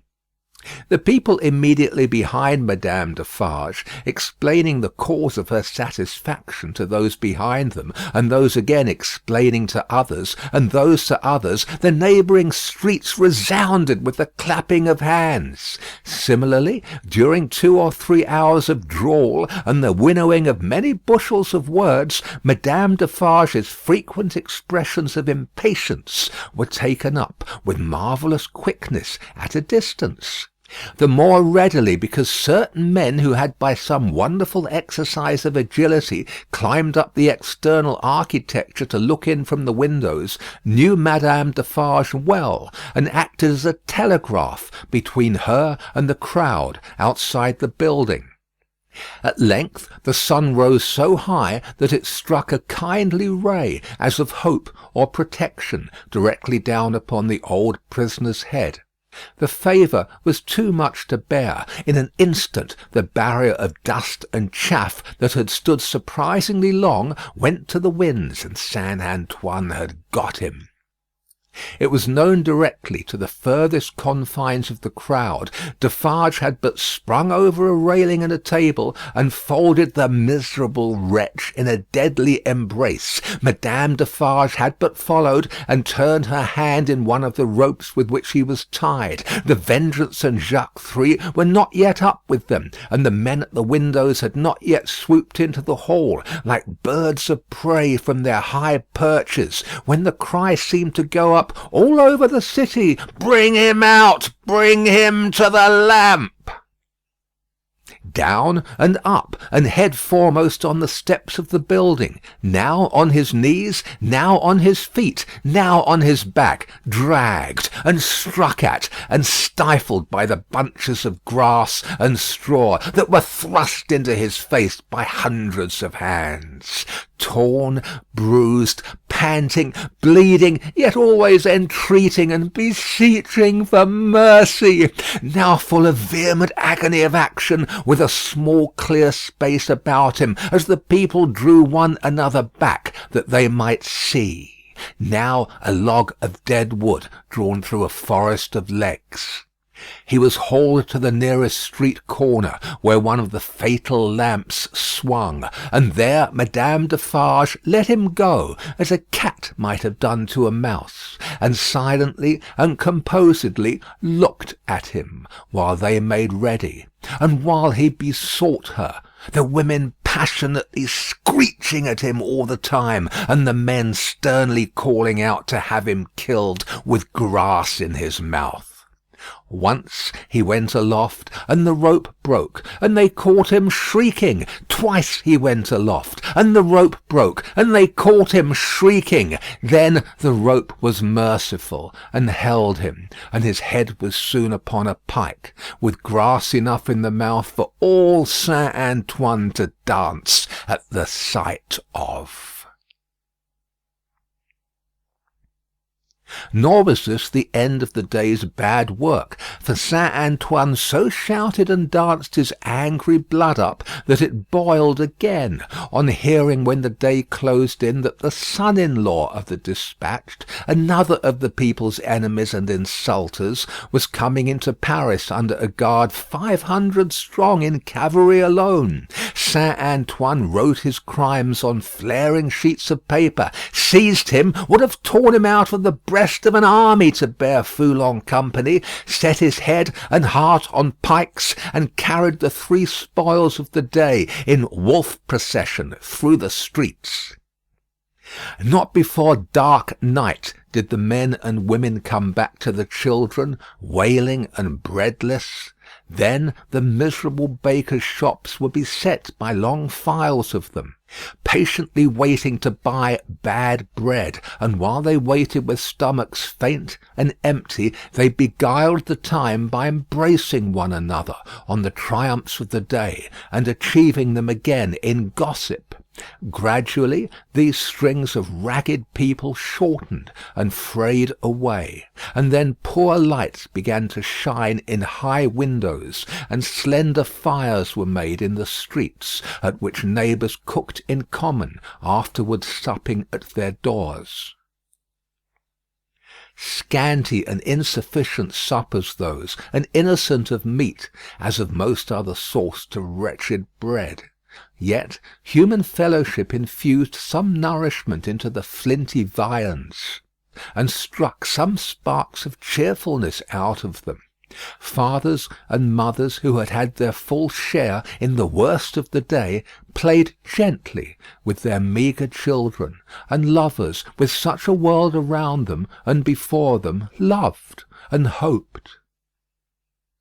It was almost morning when Defarge's wine shop parted with its last knot of customers, and Monsieur Defarge said to Madame his wife, in husky tones, while fastening the door, "At last it is come, my dear." "Eh, well," returned Madame, "almost." Saint Antoine slept. The Defarges slept. Even the Vengeance slept with her starved grocer, and the drum was at rest. The drums was the only voice in Saint Antoine that blood and hurry had not changed. The Vengeance, as custodian of the drum, could have wakened him up, and had the same speech out of him as before the Bastille fell, or old Foulon was seized. Not so with the hoarse tones of the men and women in Saint Antoine's bosom. End of Book 2, Chapter 22. Chapter 23. Fire rises. There was a change on the village where the fountain fell, and where the mender of roads went forth daily to hammer out of the stones on the highway such morsels of bread as might serve for patches to hold his poor ignorant soul and his poor reduced body together. The prison on the crag was not so dominant as of yore. There were soldiers to guard it, but not many. There were officers to guard the soldiers, but not one of them knew what his men would do beyond this, that it would probably not be what he was ordered.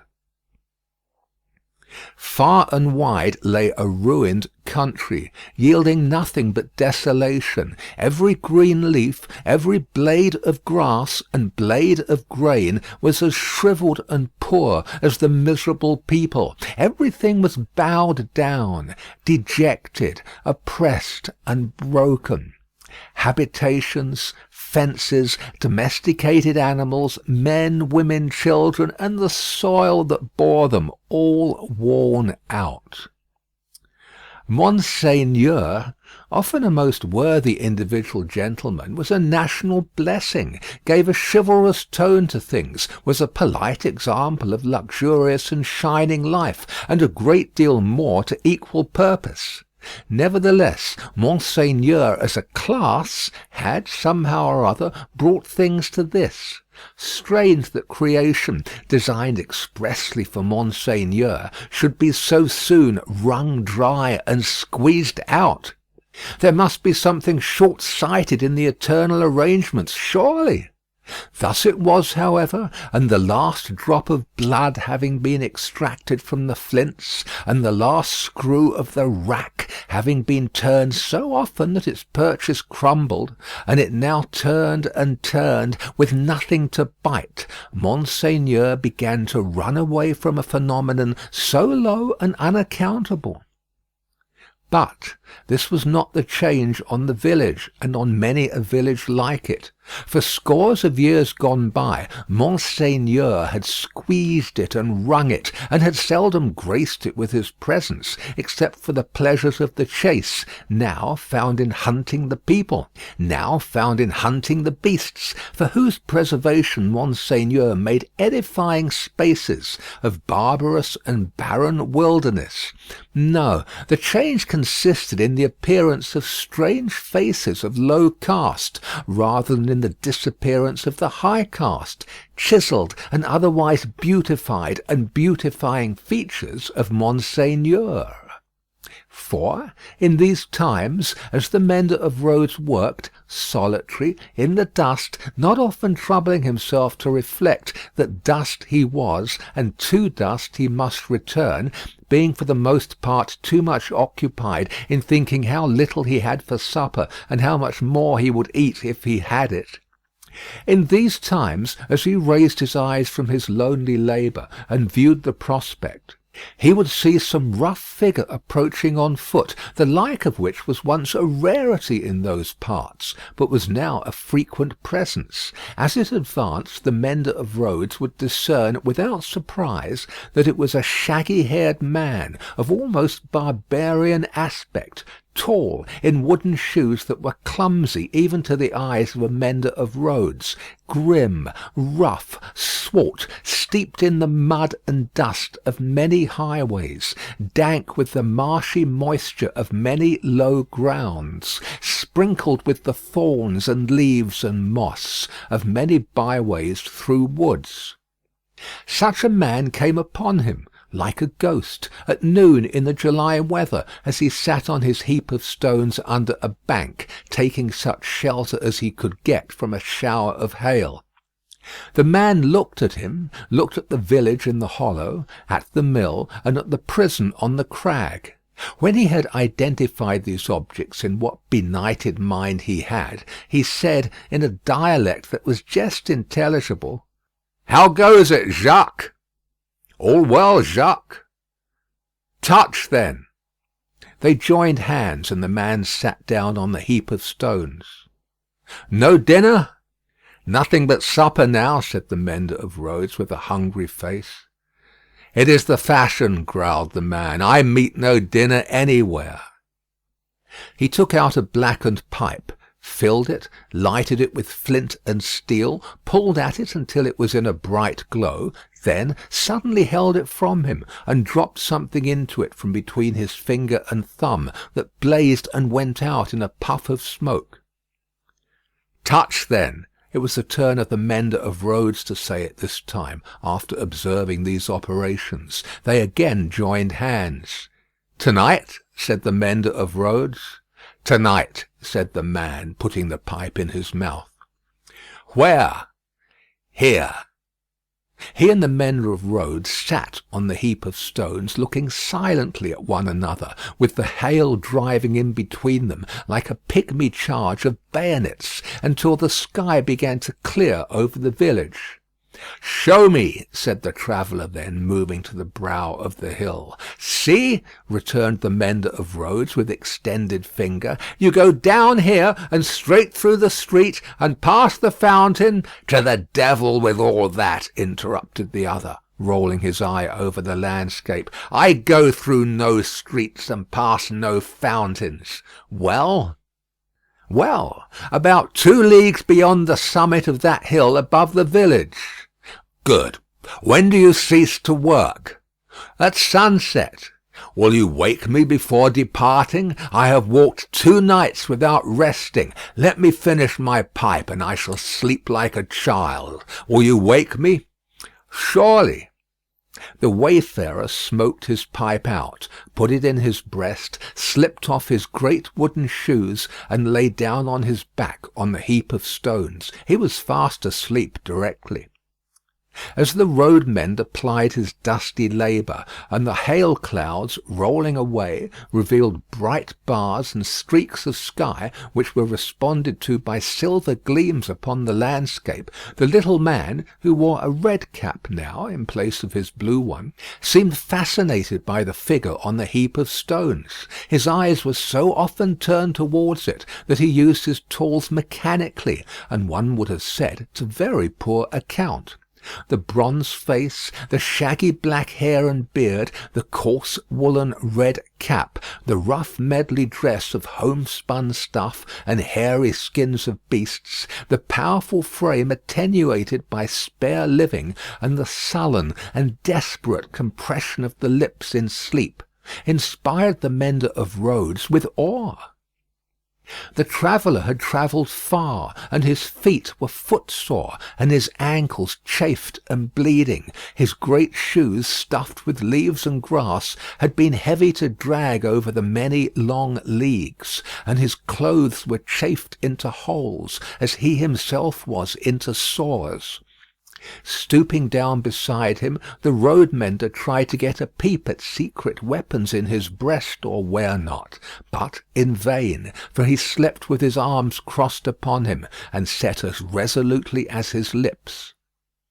Fortified towns with their stockades, guard-houses, gates, trenches, and drawbridges seemed to the mender of roads to be so much air as against this figure.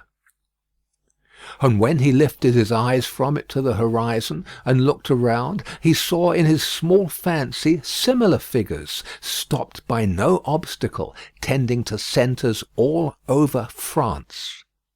The man slept on, indifferent to showers of hail and intervals of brightness, to sunshine on his face and shadow, to the paltering lumps of dull ice on his body and the diamonds into which the sun changed them, until the sun was low in the west and the sky was glowing. Then the mender of roads, having got his tools together and all things ready to go down into the village, roused him. "Good," said the sleeper, rising on his elbow. 2 leagues beyond the summit of the hill?" About. Good." The mender of roads went home, with the dust going on before him according to the set of the wind, and was soon at the fountain, squeezing himself in among the lean kine brought there to drink, and appearing even to whisper to them in his whispering to all the village. When the village had taken its poor supper, it did not creep to bed as it usually did, but came out of doors again, and remained there. A curious contagion of whispering was upon it, and also, when it gathered together at the fountain in the dark, another curious contagion of looking expectantly at the sky, in one direction only. Monsieur Gabelle, chief functionary of the place, became uneasy, went out on his housetop alone, and looked in that direction too, glanced down from behind his chimneys at the darkening faces by the fountain below, and sent word to the sacristan, who kept the keys of the church, that there might be need to ring the tocsin by and by. The night deepened. The trees environing the old château, keeping its solitary state apart, moved in a rising wind, as though they threatened the pile of building massive and dark in the gloom. Up the 2 terrace flights of steps the rain ran wildly, and beat at the great door, like a swift messenger rousing those within. Uneasy rushes of wind went through the hall, among the old spears and knives, and passed lamenting up the stairs, and shook the curtains of the bed where the last Marquis had slept. East, west, north, and south, through the woods, 4 heavy-treading, unkempt figures crushed the high grass and cracked the branches, striding on cautiously to come together in the courtyard. 4 lights broke out there and moved away in different directions, and all was black again. But not for long. Presently the château began to make itself strangely visible by some light of its own, as though it were growing luminous. Then a flickering streak played behind the architecture of the front, picking out transparent places, and showing where balustrades, arches, and windows were. Then it soared higher, and grew broader and brighter. Soon from a score of the great windows flames burst forth, and the stone faces awakened, stared out of fire. A faint murmur arose about the house from the few people who were left there, and there was a saddling of a horse and riding away. There was spurring and splashing through the darkness, and bridle was drawn in the space by the village fountain, and the horse in a foam stood at Monsieur Gabelle's door. "Help, Gabelle! Help, every one!" The tocsin rang impatiently, but other help, if there were any, there was none. The mender of roads and 250 particular friends stood with folded arms at the fountain, looking at the pillar of fire in the sky. "It must be 40 feet high," said they, grimly, and never moved. The rider from the château and the horse in a foam clattered away through the village, and galloped up the stony steep to the prison on the crag. At the gate a group of officers were looking at the fire. Removed from them a group of soldiers. "Help, gentlemen, officers! The château is on fire! Valuable objects may be saved from the flames by timely aid! Help! Help!" The officers looked towards the soldiers, who looked at the fire, gave no orders, and answered with shrugs and biting of lips, "It must burn." As the rider rattled down the hill again and through the street, the village was illuminating. The mender of roads and the 250 particular friends, inspired as one man and woman by the idea of lighting up, had darted into their houses, and were putting candles in every dull little pane of glass. The general scarcity of everything occasioned candles to be borrowed in a rather peremptory manner of Monsieur Gabelle, and in a moment of reluctance and hesitation on that functionary's part, the mender of roads, once so submissive to authority, had remarked that carriages were good to make bonfires with, and that post horses would roast. The château was left to itself to flame and burn. In the roaring and raging of the conflagration, a red-hot wind, driving straight from the infernal regions, seemed to be blowing the edifice away. With the rising and falling of the blaze, the stone faces showed as if they were in torment. When great masses of stone and timber fell, the face with the two dints in the nose became obscured. Anon struggled out of the smoke again, as if it were the face of the cruel marquis, burning at the stake and contending with the fire.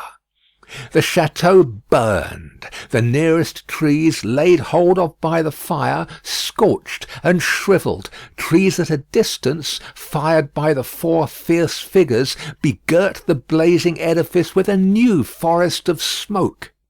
Molten lead and iron boiled in the marble basin of the fountain. The water ran dry. The extinguisher tops of the towers vanished like ice before the heat, and trickled down into four rugged wells of flame. Great rents and splits branched out in the solid walls like crystallization. Stupefied birds wheeled about and dropped into the furnace. Four fierce figures trudged away, east, west, north, and south, along the night-enshrouded roads, guided by the beacon they had lighted towards their next destination. The illuminated village had seized hold of the tocsin, and, abolishing the lawful ringer, rang for joy. Not only that, but the village, light-headed with famine, fire, and bell-ringing, and bethinking itself that Monsieur Gabelle had to do with the collection of rent and taxes, though it was but a small instalment of taxes and no rent at all, that Gabelle had got in those latter days, became impatient for an interview with him, and surrounding his house, summoned him to come forth for personal conference. Whereupon Monsieur Gabelle did heavily bar his door, and retire to hold counsel with himself. The result of that conference was, that Gabelle again withdrew himself to his housetop, behind his stack of chimneys, this time resolved, if his door was broken in, he was a small southern man of retaliative temperament, to pitch himself head foremost over the parapet, and crush a man or two below. Probably Monsieur Gabelle passed a long night up there, with the distant château for fire and candle, and the beating at his door, combined with the joy-ringing for music. Not to mention his having an ill-omened lamp slung across the road before his posting-house gate, which the village showed a lively inclination to displace in his favour. A trying suspense to be passing a whole summer night on the brink of the black ocean, ready to take that plunge into it upon which Monsieur Gabelle had resolved. But the friendly dawn appearing at last, and the rush candles of the village guttering out, the people happily dispersed, and Monsieur Gabelle came down, bringing his life with him for that while. Within 100 miles, and in the light of other fires, there were other functionaries, less fortunate, that night and other nights, whom the rising sun found hanging across once peaceful streets, where they had been born and bred. Also, there were other villagers and townspeople less fortunate than the mender of roads and his fellows, upon whom the functionaries and soldiery turned with success, and whom they strung up in their turn. But the fierce figures were steadily wending east, west, north, and south, be that as it would, and whosoever hung, fire burned.